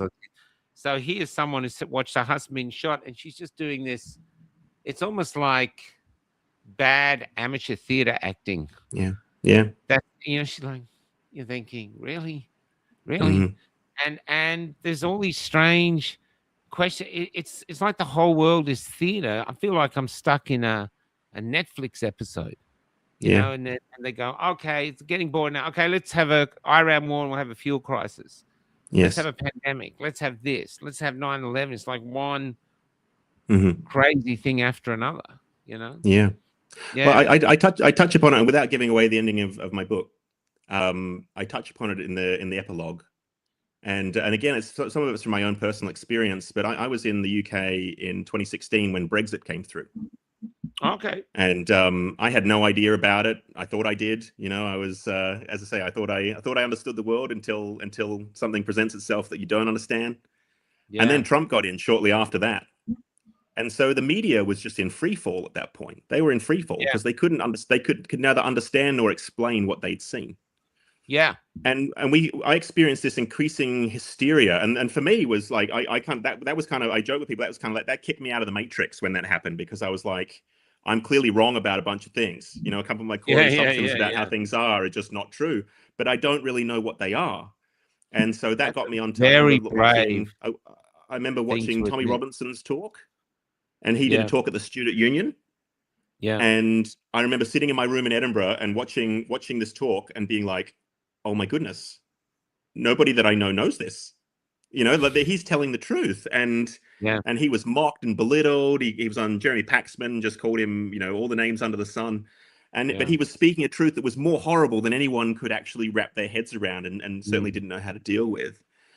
And then I found out about Trump, you know, and I was like, because I was in the UK, and it was like, well, he's just this lunatic game show host and he doesn't know anything. Yeah. And then you find out, well, actually, there's a whole side of America that have been long suffering, basically since JFK got blown away. Yeah. They don't trust their government. And then, as imperfect as he might be, this guy kind of rocks up and galvanizes the working class in a way that the intellectuals just simply can't understand. Yeah, And that's right. let alone the British intellectuals who still think they rule the world, you know? And so we had this whole beast kind of surfacing from underneath the surface. And as I say, it's kind of just my nature. I do my best to remain intellectually consistent to the best of my ability. I still obviously get things wrong, but I can just remember that was my foundational, because after Brexit, I remember speaking to my brother in Sydney, and I was like, oh, it's all going to go away. I woke up the next morning and they were like, Britain's voted for Brexit. And then on my way to work, I had to pull over on the side of the road because David Cameron was on the radio resigning. And it was just like, I remember that. What just happened? Like, what just happened? Yeah. And that was I like was in the banking ecosystem. No one understood. That was like The Voice over here. Yeah. I really thought the way they were marketing it, they were just going to have a landslide win. And so we were going to do a show at 8 o'clock because I knew the counting wouldn't be gone. And when we switched on at 7 to set up the show, we'd already won, and it'd be resoundingly defeated. And you're thinking, oh, wow. And so to that point, just to go back just to what you said, though, where you, you know, basically you've changed your thinking. That's actually quite brave. Most people get stuck in Storey and nothing will change it unless it's, you know, it's something terrible. But but that is growth. You have to challenge your own misconceptions, because that's how you grow. You're okay. I was wrong. You know. Yeah. And this is in a sort of a search for greater truths. Yes. You know? Well, this was the lead up, you know, and because my theory, for whatever it's worth, I happen to think it's true, that COVID got released to get rid of Trump. You know, that was part of their whole. That was the whole plan. And they said that. And because it not come out now, it was supposed to come out later, but they were so terrified of Trump they released it early. Exactly, they accelerated their plans, and that's actually what's going to collapse them, because they tried to do their evil too quickly. And but I remember, because you were saying before about us not really knowing what's going on. I remember when the election got stolen in November. Yeah, and you know, he was winning, and then the next day he just wasn't. And it was like, you know, Joe Biden got more votes than anyone in history, and yet he's doing these talks with people in these little COVID circles. The whole thing was just insane. But what was even more insane was how the media then covered it up. And I think the media has so much responsibility in this mess, Michael, because they're the ones who have gaslit the crap out of everybody. Yeah. You know, they're the ones who, you know, and they simply don't know what's going on. And Australian people have we've been held to ransom. They're not, we've been held You know what I mean? Like they just squeeze the information pipeline and Yeah. and I you know, mean, and we're then giving our gas that was away for free. yeah. There is no logical sense. No. If we had a cafe, and imagine we had a cafe with partners, and you came in, you found, why haven't we sold anything? Oh, I've given it away for free. I'm sure, how many?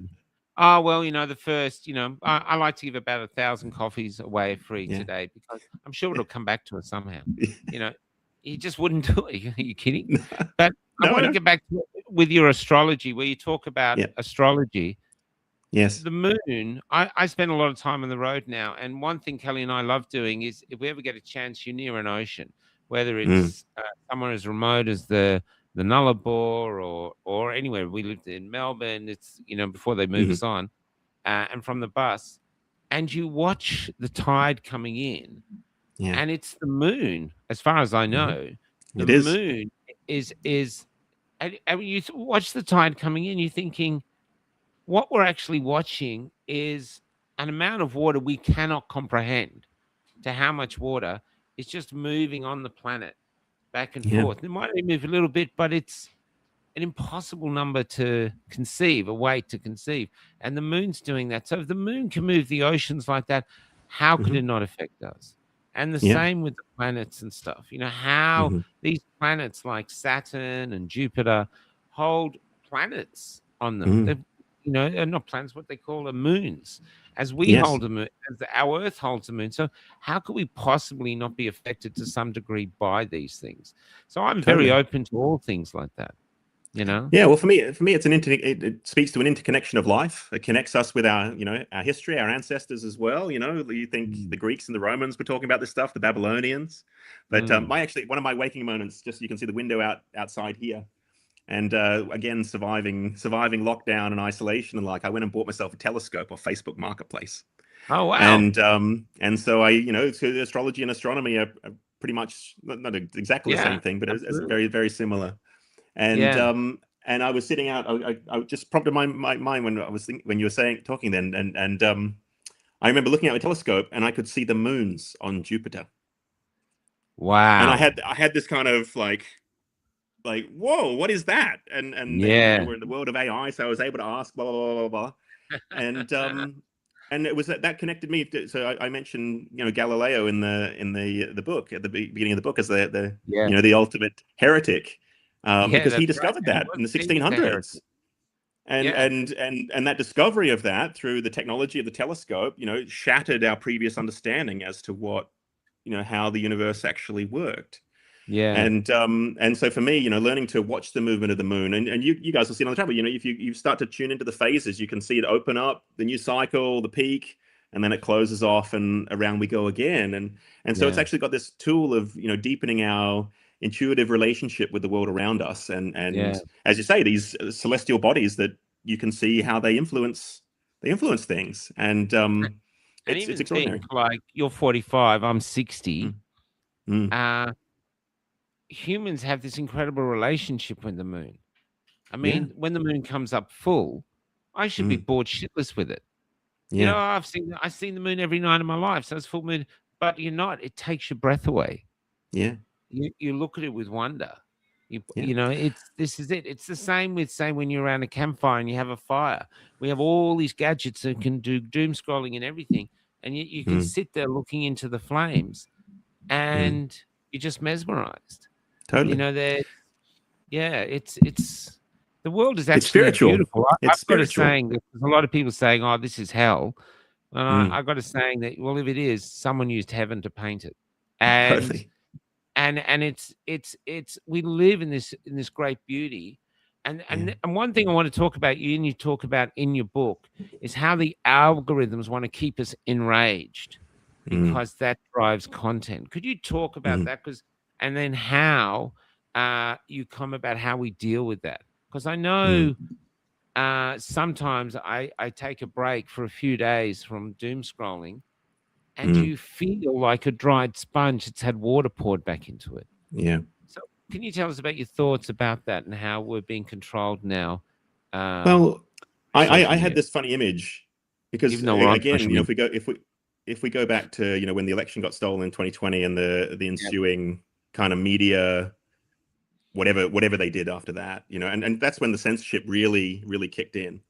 And I had this vision of this bunch of nerdy, you know, Californian kids sitting in a room in Silicon Valley, basically getting to decide what the rest of us see. You know, so it kind of got pushed through their woke ideology, and we saw it. You know, it was obviously, you know, Facebook. If you mentioned the vaccine, gone. You know, and if you dared to, you know, step on one of the taboo topics of the time, gone. And so we're seeing an extraordinary, you could say, lack of distribution of power. You know, these guys, and again, whatever people think about Facebook and how they came to be and all these kinds of things, we kind of ended up putting ourselves in our own prison of interconnection. You know, that was like the shadow of us all being interconnected, is that we can also now be controlled. And I think a lot of us maybe didn't see that being a serious problem until, you know, they turned the screws on us and tightened us. And but it's also, you know, like we're saying about the, you know, the whole idea of nuance is remembering that, you know, corporations employ people to figure out what makes us tick. You know, there's entire industries built around hacking the human psyche and getting us to, you know, they study us, and, you know, in many ways, and this is not new. No. Only this year, I found out that Santa Claus was an invention of Coca-Cola to sell Coke to Americans in the winter. That's why he's red and hijacked our white. culture. Yeah. But Santa, they made him up. They say they briefly got him, but they actually made up Santa Claus. So one we grow as he currently looks, you mean? Yeah. No, the whole concept of him. He never existed until Coke created him. I couldn't believe it. I researched into it. It was a marketing campaign. They just couldn't sell Coke in the summer. So they made up this man who comes and goes and lives in South Pole. It's an advertising campaign. It's like diamonds. Wow. Diamonds are a girl's best friend. Diamonds are forever. Marketing campaigns, actually loads of diamonds, actually withhold them to create scarcity. Yes, false economy. We're wrapped Totally. in these stories that we think are real. But of course, you're going to go and share Santa Claus because you get presents. Someone jumps in, gives you stuff. Why would you not believe that beautiful lie? You know? When actual fact, the story is someone lands a vehicle without an engine, without seatbelts, on your roof, pulled by a load of feral deer, flying, and then breaks into your house, eats your cookies and milk, and leaves you a present. So, but it really shook me, because I thought, my God, really, what is real? Well, that's it, right? And you remember when we first spoke, and you said, you know, you thought Australia's gone. It's like, what is Australia? It's an idea. You know, it's an idea. It's an idea that we all share. We all hold in our minds, hopefully in our hearts as well. But like we're talking, this is a social contract. We can walk around and basically know that people aren't gonna try and steal our stuff, and you know, we can coexist together if we subscribe to a similar set of ideas. And I don't know if it's a case of technology has kind of just outpaced our wisdom. That might be you know, or we need the experience to be able to learn from it, because by definition it's new and we don't really understand what it is. Maybe that's part of it too. This is why I keep telling people now, you and I are in the first generation in human history where the future is behind us. Yeah. We're catching up with it. You get on AI, they've done this, done that. It's like fatigue, like catching up with the future. We're the first, you know. Extraordinary position to be in, you know. It is. And you can't possibly keep up with everything that's happening. You just can't do it. You know? And to be honest, Michael, that's the great betrayal, right? Because again, you know, I hang out in the freedom circles, and people can be a little bit snide, and you know, people are asleep, blah blah blah. It's like I just don't think people can grasp the depth of the betrayal that's actually happened. You know, I think of my mum. My mum's dependent on those news sources, and they lied to her. And her realizing that they were lying to her was an extremely traumatic process for her to go through, for exactly that reason. She's got a few decades on me.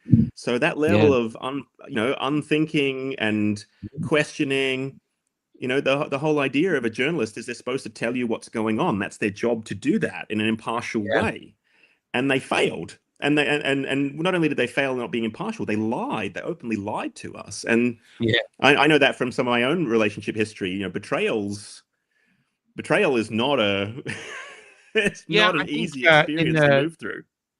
There's a famous, is it There's a famous story, an ancient story, and betrayal is the worst thing that can happen. That's Dante's And Inferno. Yeah, that's at the base. It's the base level because it's the worst. That's right. It's the worst thing, and that's what our politicians haven't figured out yet. Is they haven't just not done their job; they betrayed us.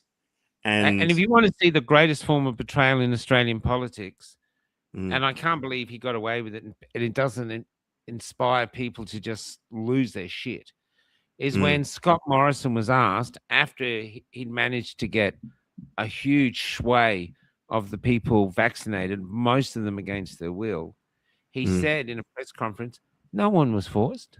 It was a choice. Yeah. And he had that disgusting, condescending grin on his face. Yes. It just, yeah. It's and then I remember having a moment. Sorry. We are plugging a book here.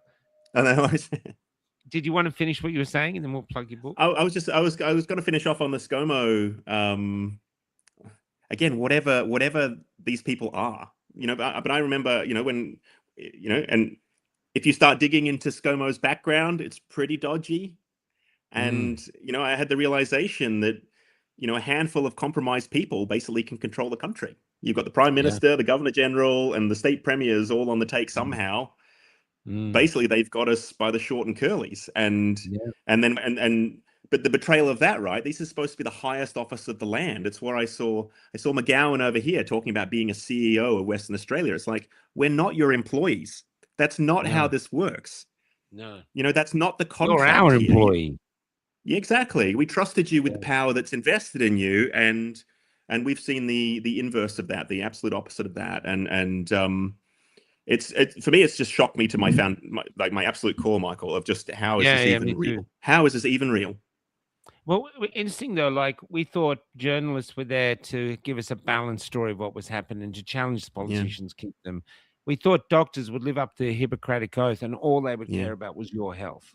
Yes. We thought politicians, they're dodgy, they lie, but inside they're patriots and they love their country. And when the chips hit the fan, all they will care about is the welfare of the country and Australians. Yeah. That might not be what we've lost, but what we want. That's what we want. That's the future we want, where the most precious thing Australia has is its children. All we look forward to is what we can leave them. These are things we want. And I think when we were talking the other day about getting more organized, is actually getting a foundation, is giving our community more of an identity. That's why we've been pushing the Blue Bee and 832 and other things like that. And literature to give it, because if you want to create an identity, you need art. You need the writing. You need the songs. You need music. You need discussion. So it's giving our things an identity and then a destination. Adrian McRae says this, we need a destination, and maybe we don't have to reinvent a destination. We just want what we were promised. Yes. A country run by decent people, where decent people are allowed to be decent and they're not controlled by with our interests in mind, right? With our interests in mind That's right. I mean, look at the moment with Big Pharma, right? So I was talking to someone today. You're born. Within 20 minutes, they've christened you. Before the church can get to you, they've christened you with a Hep B vaccine. Hep B, If that Hep B vaccine affects you and does, basically you get sick from it as a child, you're going to go to Big Pharma to get the medication for you. Now you're going to have all these other stuff happening to you, all these other vaccines and other things like this. Like they say blood pressure, they've reduced high blood pressure used to be up here. They brought it down here. So everyone has high blood pressure. So they got everybody on heart medication or, the medication to reduce your blood pressure. All lies. Basically, they're treating the Western world like all of us is a money cow. What's the word? Yes. We're a cash cow. A cash cow. Yeah. A cash cow. And now BlackRock, and I've been talking to funeral directors, are buying up all the funeral parlors. So they get you from the womb to the tomb. They are just milking you. And it makes me wonder if beyond all this is, and especially with Big Pharma and vaccines, is it's just a brutal business plan. Here it is. We tell them that they need vaccines to live. The only way they can still stay healthy is to not trust their natural immunity, because the Western world is such a dangerous, unhealthy place to live in, with all the hygiene and all the stuff we have. So you need to vaccinate health. You need to have health injected into you. That's what they've sold. The miracles of vaccine. It's a business, and they've wrapped it in a false dogma. 100%. And basically made anyone who questions it a heretic. And the prayer of that false dogma is safe and effective. Trust the 100%. science. They're the prayers. And you can't trust it, but in actual fact, it's business. And their business is to keep you sick, because they're as big. You know what? I think their budgets are bigger than, say, Poland and Sweden. That's how huge they are. And they're not going to sustain it unless people are sick. Yep. That's the world. It's not personal, Michael. It's just business, right? It's just business. And COVID injuries, vaccine injuries, that's what happens to other people. You know what I mean? And if it's other people, then, well, you know, and I've spoken to vaccine injured people. I know there's two now I've spoken to. Both of them have spent over $100,000 in the last 4 years trying to get better. Yeah. Ka-ching, ka-ching, ka-ching, ka-ching, ka-ching. You had a story. I know you had a story. I don't think you should say it here because you've got business, but that still frightens me. And this is what it is. It's justifying the unjustifiable for business. So I had more than life. I had one of those moments you were talking about when you told me about BlackRock buying up funeral homes. I'm just like, this is unspeakable evil. And I remember seeing early on, Michael, when the protests were going on, and there was a lady who was a funeral director there, and she was wearing a white top, and someone said, "Why are you here?" And she said, "Because I know kids are coming next." Yeah. And they are, and they have, and that's what we've lived through, and that's what we watched. My fear now is infertility, and that you're going to have a load of Australians, a load of people all over the world who got their kids vaccinated. One of the saddest stories we ever did was, and I should replay it, was a radiographer who convinced his son to get it, and his son ended up having to get a heart transplant. They almost lost him. And he used to be, he was going to be an athlete. Now he's basically a cripple living at home. And the father came on, hats off to him, and had the courage to say he was duped. He was in the medical system. He doesn't believe anything anymore. But it took losing his son to almost wake him up. There's and here is where we are now. It's waking up to how exactly are we controlled, and what do we want to do about it? You know, it's more frightening than the Matrix in a way, because it's harder to see. You know. And but you can't unsee it once you have, right? And that's the that's it. You know, and maybe an interesting one for your thoughts, Michael. What do you think? What do you think why aren't the vaccinated interested about the vaccinated?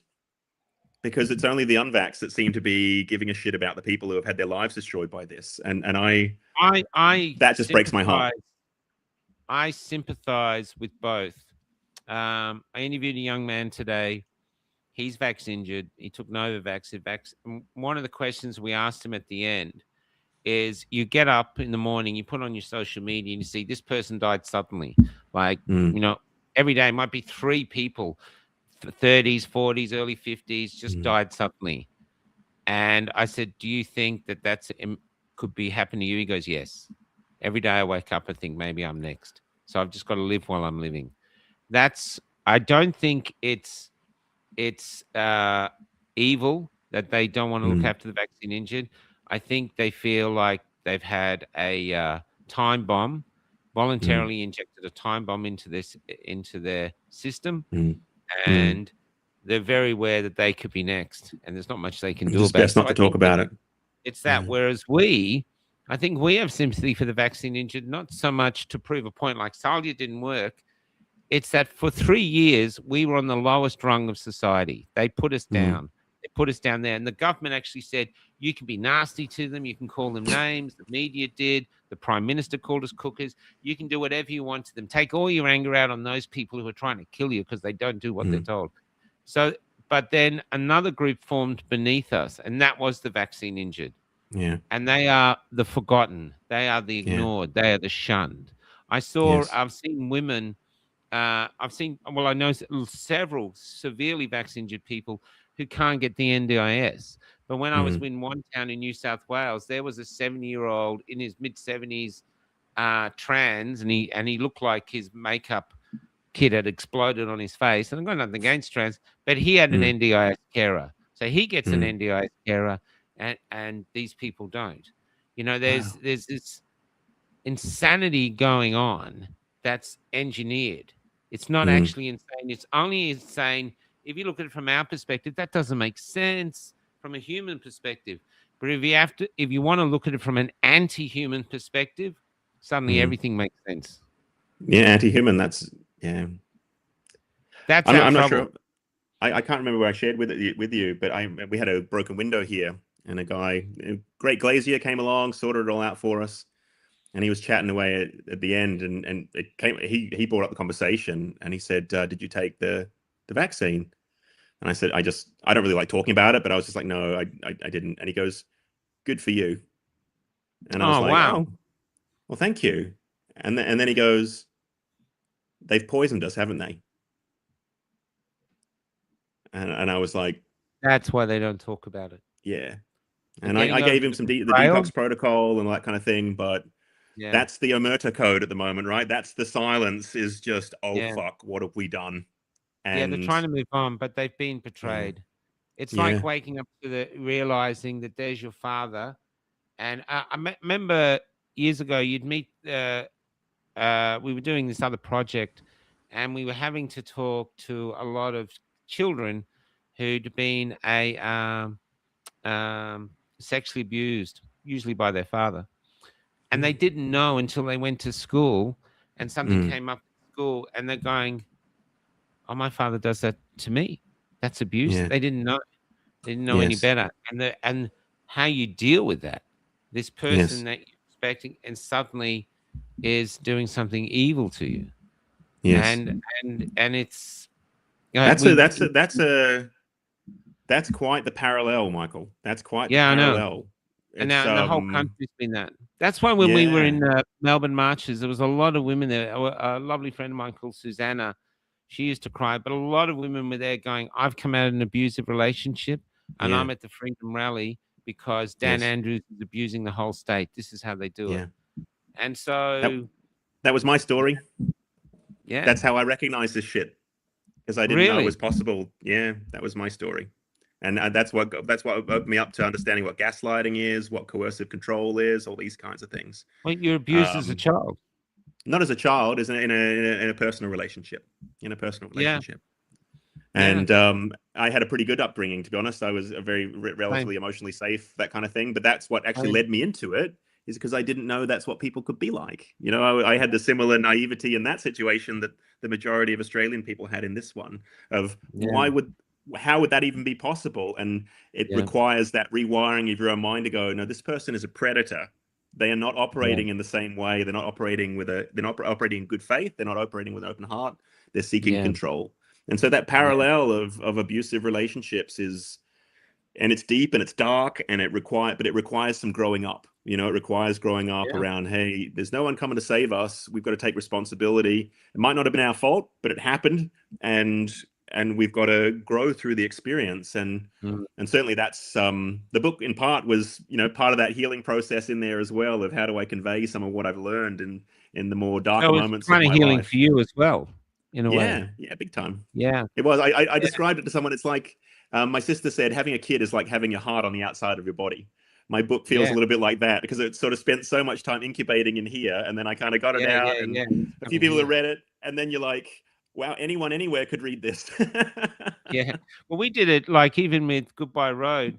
I I I was writing those essays just to clean my soul Yes. from the Yeah. stories that I couldn't capture any other way. Yeah. Things I was seeing, they were getting me, and I found that the only way I could continue the work was I had to cleanse and cleanse, and that's why I wrote these Yes. essays and rants and everything Yeah. like that. So Yeah. it was a Yeah. healing thing for me to do. So I Similar. get it. I'm just going to put it up It would. here. Yeah. This radical curiosity, reclaiming mental freedom in an age of indoctrination.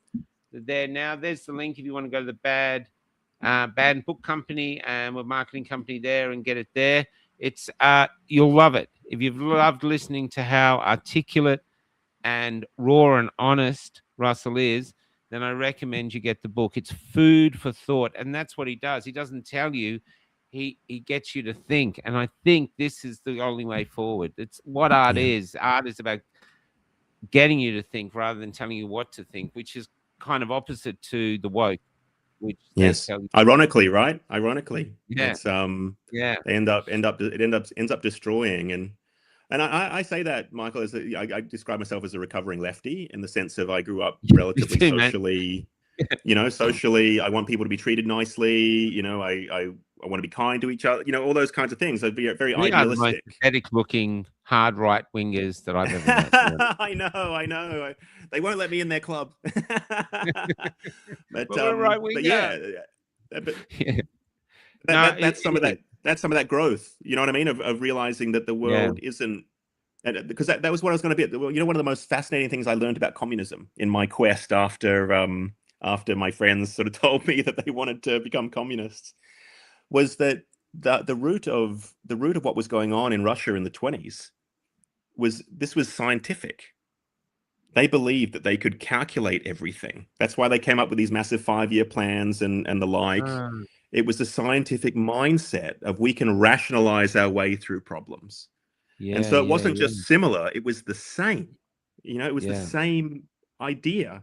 And obviously, the Russians had been through extraordinary hardship and they were going through, economic emergence and all these kinds of things. It's complex history. Yeah.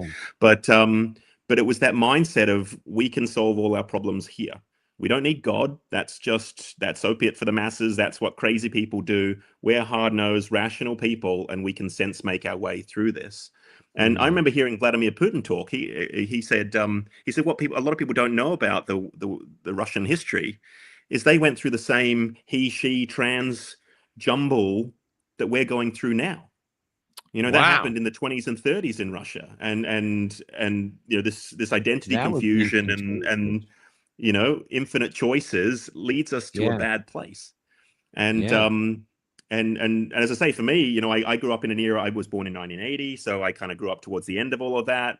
I was only 9 or 10 when the wall came down. I didn't really understand. I knew it was a good thing. But then we're one generation out of that, and you've got otherwise high functioning people ready to sign their own, and not just their own, death certificate, but their kids and their future generations too. And again, the road to hell being paved with good intentions of, we're going to be solving all these problems and there's all these suffering people and all that kind of thing. But not really understanding, well, they say pride comes before a fall, right? And who in their right mind sits down and goes, you know what, we're going to solve a pandemic for the entire world, because that presupposes that we understand what the world even is to start with. And I think that's where someone like Bill Gates went a cropper, because he's like, well, I've got a computer on every desk in every lounge room or every office in the world, therefore I understand people. And it's like, no, you don't. You don't. Like, the world is much, as like you're saying about the moon moving the oceans. The world's a magical experience if you're open to it. But unfortunately, our way of life and the economic mismanagement and and again, I came back after being away for 20 years, and you find out that we didn't have a national debt back in 2006, and now we owe $1 trillion. $1 trillion. It's like, so what happened, folks? Like, what's going on? Who's your accountant? Because they're not doing a great job, and we've got all this mineral wealth, and we've given all the mineral wealth away, and we've just given it away. Debt. And as I say, you're talking about this guy doing the water meters. He's just thinking about, can I afford a kid? He's not thinking about, can my kid afford anything in the future? What's the quality of life for the child coming through? That's right. These are generational problems that have been a long time brewing, and I think, my most favorable interpretation is this was the shot across the bow that humanity needed. Yeah. And if we don't wake up from this, then we're going to sink, and I agree. This is it. This is it. I even have a thing that I've been saying for a few years, but I'm going to do a rant about it tomorrow. But I'll do it to you. This is something really interesting to work with young people, and not telling them what to think, but getting them to think.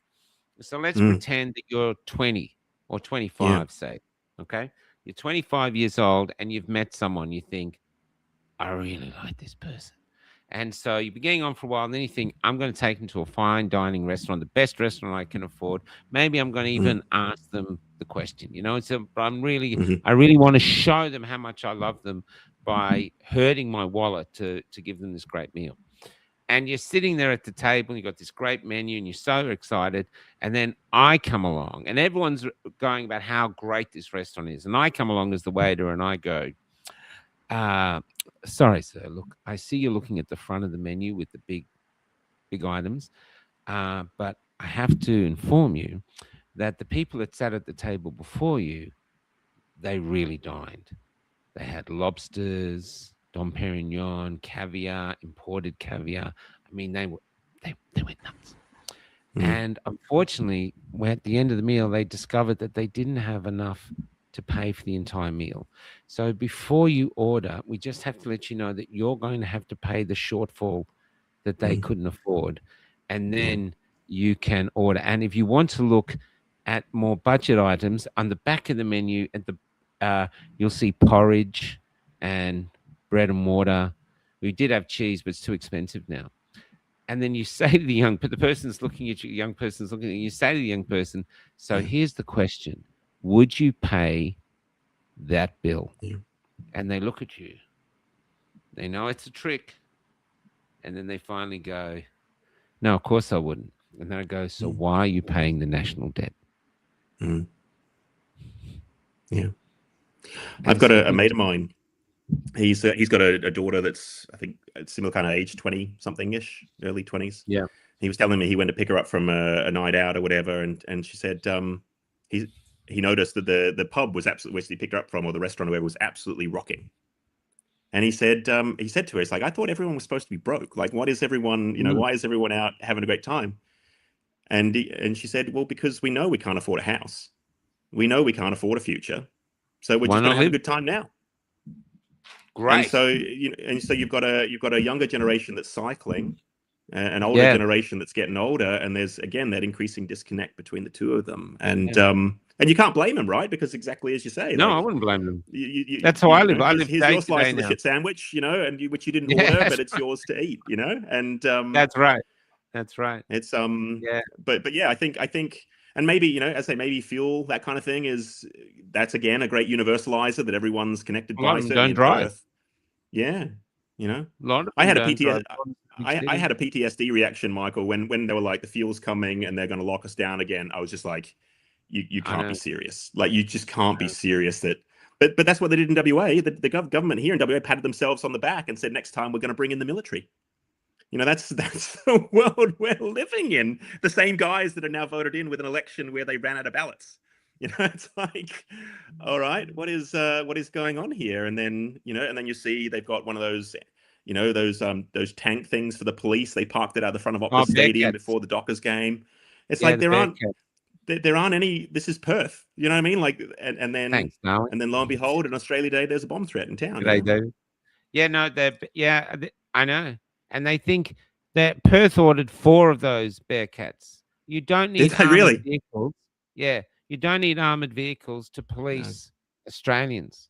No, we are not. We're just. You don't need them. You don't even need all the stormtrooper gear they wear. You just don't need it. I think we got machine guns in supermarkets here now. Yeah, in shopping centres, armed, like heavily armed police in Perth. Yeah. It's like there's only one reason why there's a problem. It's you guys have created it. You've created the problem here, and but we're paralyzed. And so that's what my book was an attempt to start the conversation with people and do it in a non-judgmental way about this is. We've been through our. Everyone's got to go through a process of humility, and being humbled and realizing that they. Being wrong isn't the end of the world. You know what I mean? Like, being wrong isn't the end of the world. It's actually an exciting opportunity in many ways. Yeah. But it also sucks when you realize it. And it sucks when, you've been really for something. And, a good example for me, right? My older brother's gay. I spoke at his wedding and all these kinds of things. I'm a big proponent of same-sex marriage, all these kinds of things.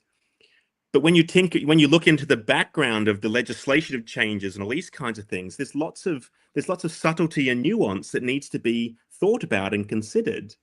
And so when we end up making decisions that are emotionally based, and I was emotionally based because I'm all for it because I want the best for my brother. Yeah. you've got to have the adults in the room to say, okay, well, that's great, but there's also these other things that you need to take into consideration if we're going to keep everything together.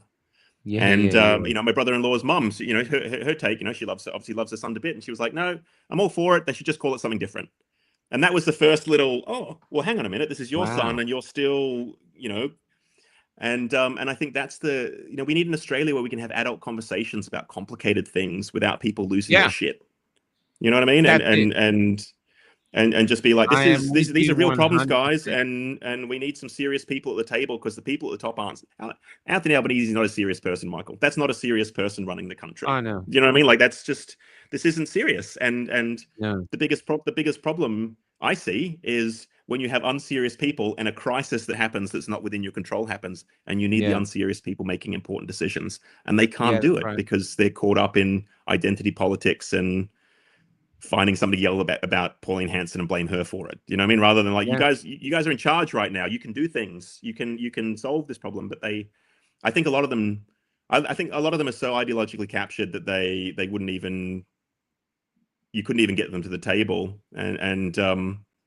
But it is I guess the pain duration for us is how long is it going to take till we get some adults in the room to actually just make some common sense decisions for people, and then go through that process. I believe we need remembrance for COVID in the same way we've got it for World War II and World War One. I think shrines to the people who died, especially with the vaccine. They said it was this. I just want to see if this works. Oh, it's too small. Yeah, it's probably small. This is when the same-sex marriage came out. This is how much of a disgusting right-winger I am. I actually did a calendar of love. That was one of the photos I took. I went out and took photos of lesbians and gay couples who had been in long-term relationships. These guys have been together 23 years. And I just like capturing the love. To me, they're in love.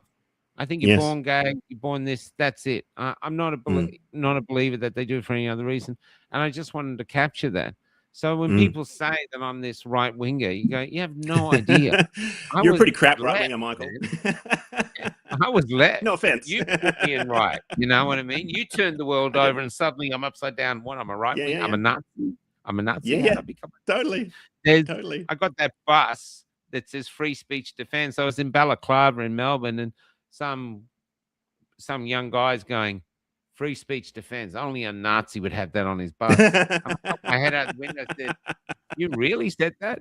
You know, this is where we are. I want to plug this again. This is Radical Curiosity. I wouldn't be surprised if Tom Vogel, who's watching it, reaches out to you and wants to get you on his show. And I would urge you, as this poured out of Russell, I would urge you, write your stories. We have to capture our history. And you might not think your story is important, but honestly, you don't know. These are things that could ripple through history, but there will be no ripples if we leave it to the state we're in, because they will eradicate our history and we will vanish. And we're too important to vanish. So write your history, write your philosophy. All of you have been through an odyssey, not a journey. You've been through an odyssey.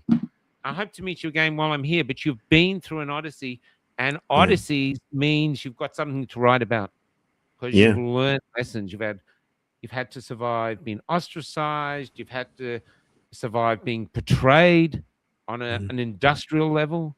I mean, all these things, and we're still here talking, and we haven't given in. There are lessons to learn from this, from all of us. I'm trying to get my friend Tom Vogel to write a story. I think he'd write a great story. So you're watching, so write it, Tom. Just do it, buddy. And, well, I remember the story you shared about the girl who snuck into the hospital to be with her dying grandmother. Yeah, every night. You know what I mean? Like that's how Australia gets its heart back. Remembering who we are. We should build statues to. There should be statues everywhere, just like a bed. And these two people spooning, you can sit on the bed with them and have your thing. And there's this couple and that was it. In a time where suddenly the state said letting people die alone is good. You know, that it's just, you know, we can't let you see your dying mother, because we have a friend watching. I don't know if she's watching now. Petra lost her daughter. It's one of the most horrific stories we covered. Really heartbreaking.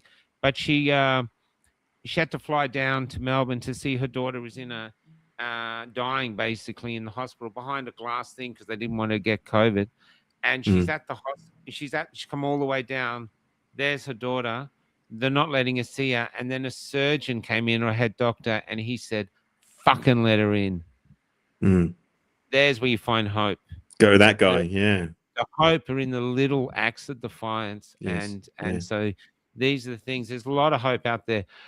Is there anything else you'd like to say to wrap this up? I've got one more thing to say to one person in the audience, but is there anything else you'd like to say while I plug your book? No, just other than thank you, Michael. It really makes you think.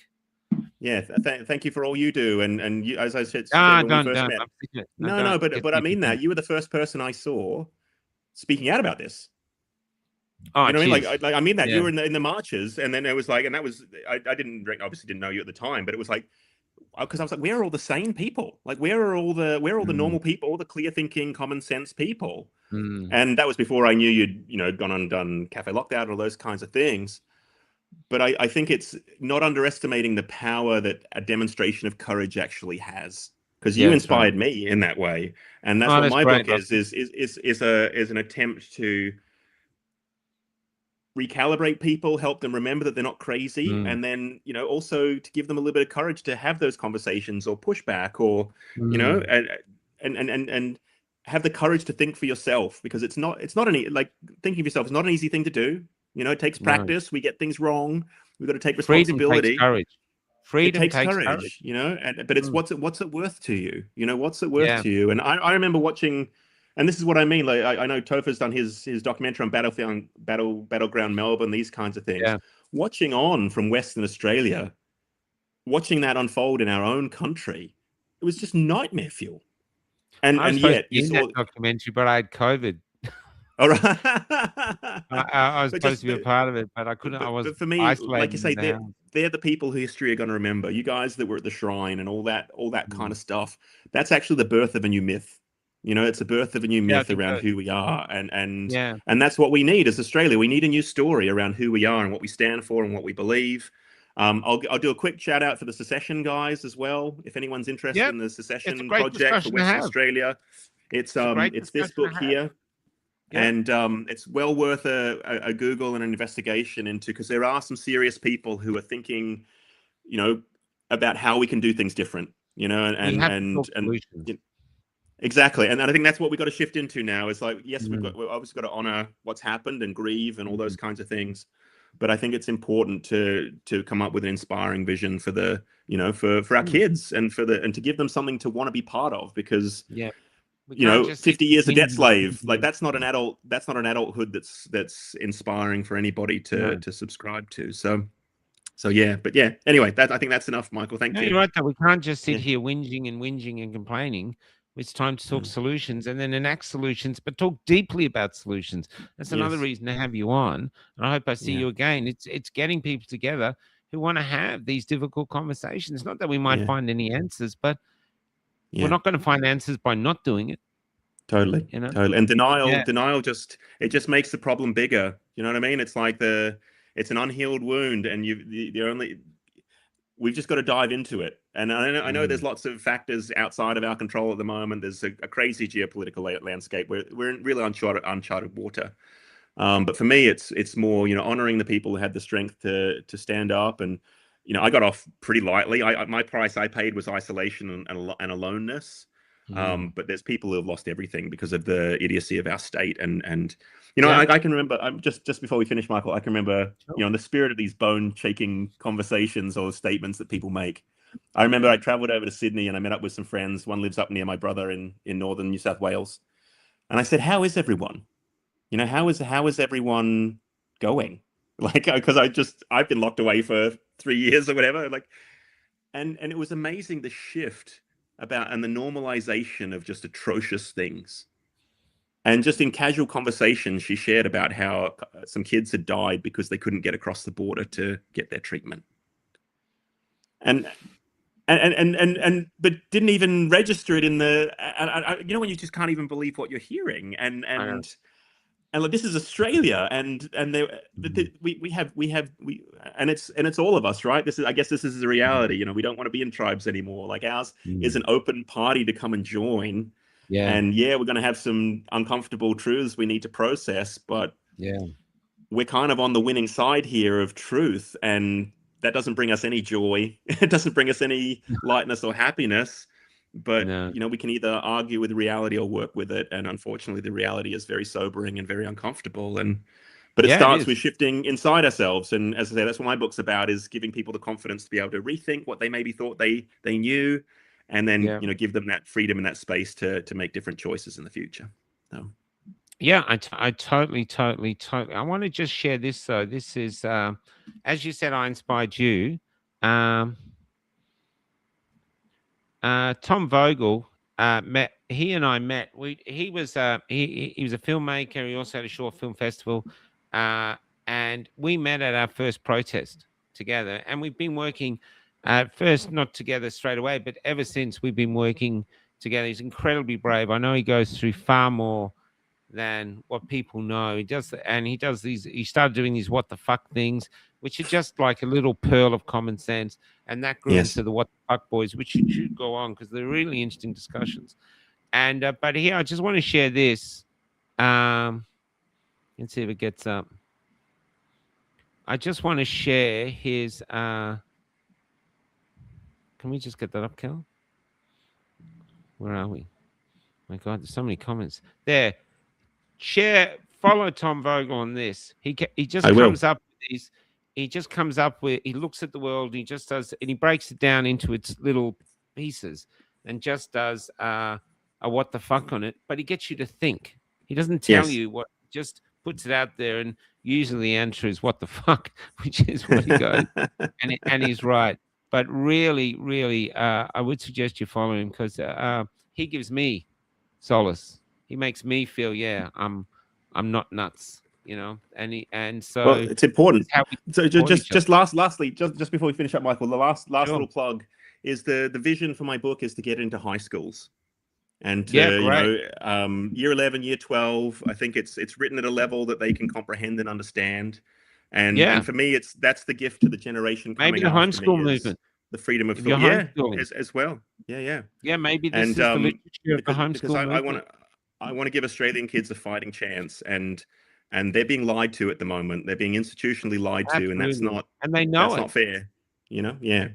And so if there's anyone out there that wants to help, just nudge that into being, then I'm just going to be sharing that when I speak to people about the book, because that's who I had in mind, sharing these ideas with. Because for me, so much, Michael, growing up in Perth, I needed to leave. It's an isolated place, and it was only when I moved to I went to Melbourne, and I was like, wow, there's a big world out here, and I went to America and ended up living abroad. And I think it changes your perspective in a way that's kind of difficult to express in words.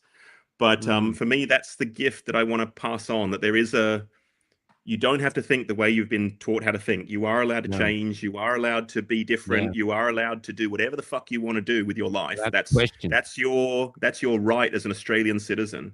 And we need to get that back and be filling our kids with confidence that they can make change. And if we can go in as the older generation and wipe out layers of bureaucracy and crap for them to spark that rebirth. But that's what I want for the Australian future. I want it to be a place where people can be creative and expressive, and or if they just want to be left the hell alone, they can just be left the hell alone, because that's I want to be. I run be. a large homeschool group in Boston, and we would love you. Hey, Marzipan, I've got another piece called The Judgmental Puddle. Tom knows about that. I'd love to, if you want to contact us at michael@cafelockedout.com. michael@cafelockedout.com. We'd love to be in touch, and I'll also put you in touch with Russell. And that'd be amazing. Going from there. I just want to go out with this. Look, mate, I'm so glad you came on. I really enjoyed our first conversation. I really enjoyed meeting you the other night. And so hopefully while I'm here, we'll meet up again, because I would like that. It's just great to talk. I just want to talk about this. This is Sam Ferris says that this is hell, and he wishes he was wrong, man. Well, look, I'll tell you why I know this isn't hell. So they called the novel Goodbye Road, and because we were kicked out of society, we're on Goodbye Road, get out of here. And we became the orphans of Goodbye Road. That's this. And I mean, instead of crawling back to the government going, please, please, jab me, let me back in, we found each other. You're an orphan of Goodbye Road. Now we've got this friendship, and the friendship breeds hope. Tom Vogel here, he and I often interact. We might not be able to heal each other's problems, but we spread hope, even amongst each other.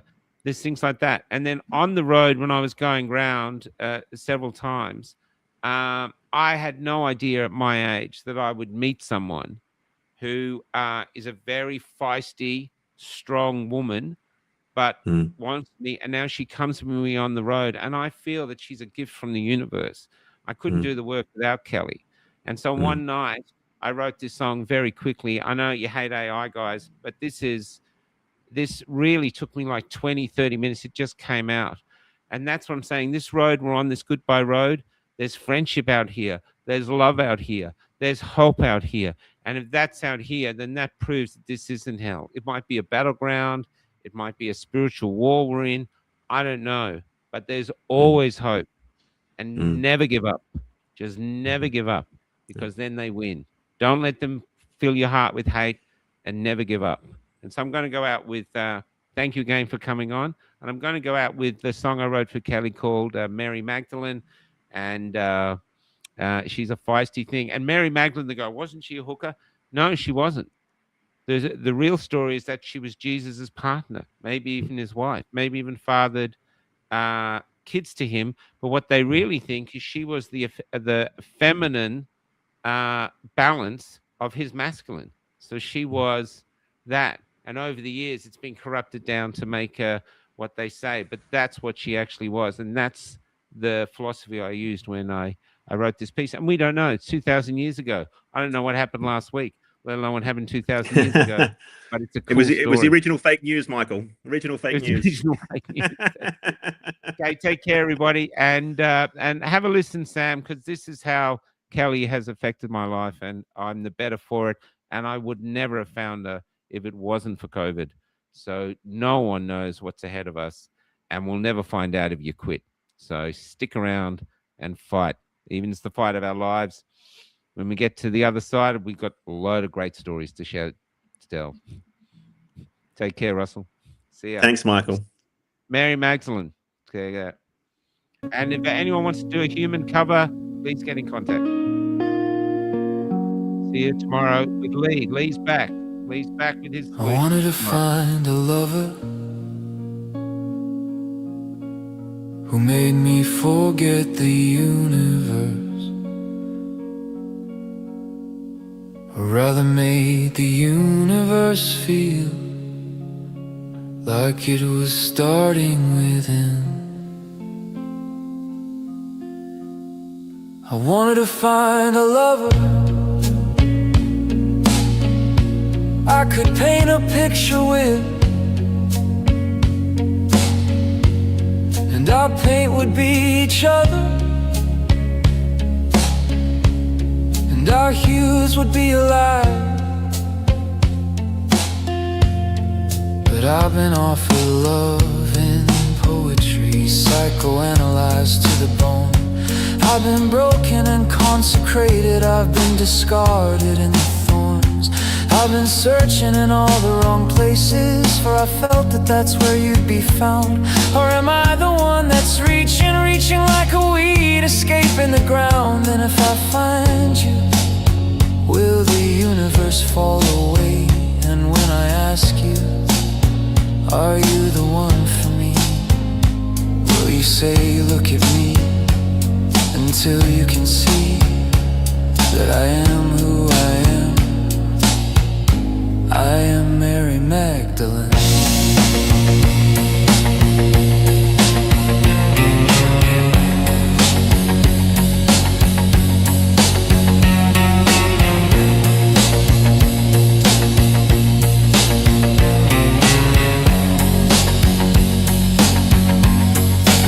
I wanna find a lover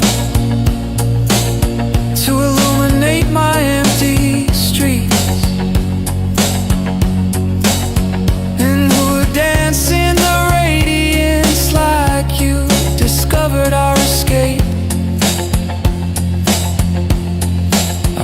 find that lover who is out there looking for me. For surely there has to be, surely there has to be. I wanna find a lover, that's why I'm falling into you. As you it seems are falling just as deeply into me. As you it seems are falling just as deeply into me. Have you noticed? The universe is gone, I can feel it in our joints, struggling to begin. And when I ask you, are you the one for me? Look at me, you'll say. Look at me until you can see that I am who I am. I am Mary Magdalene.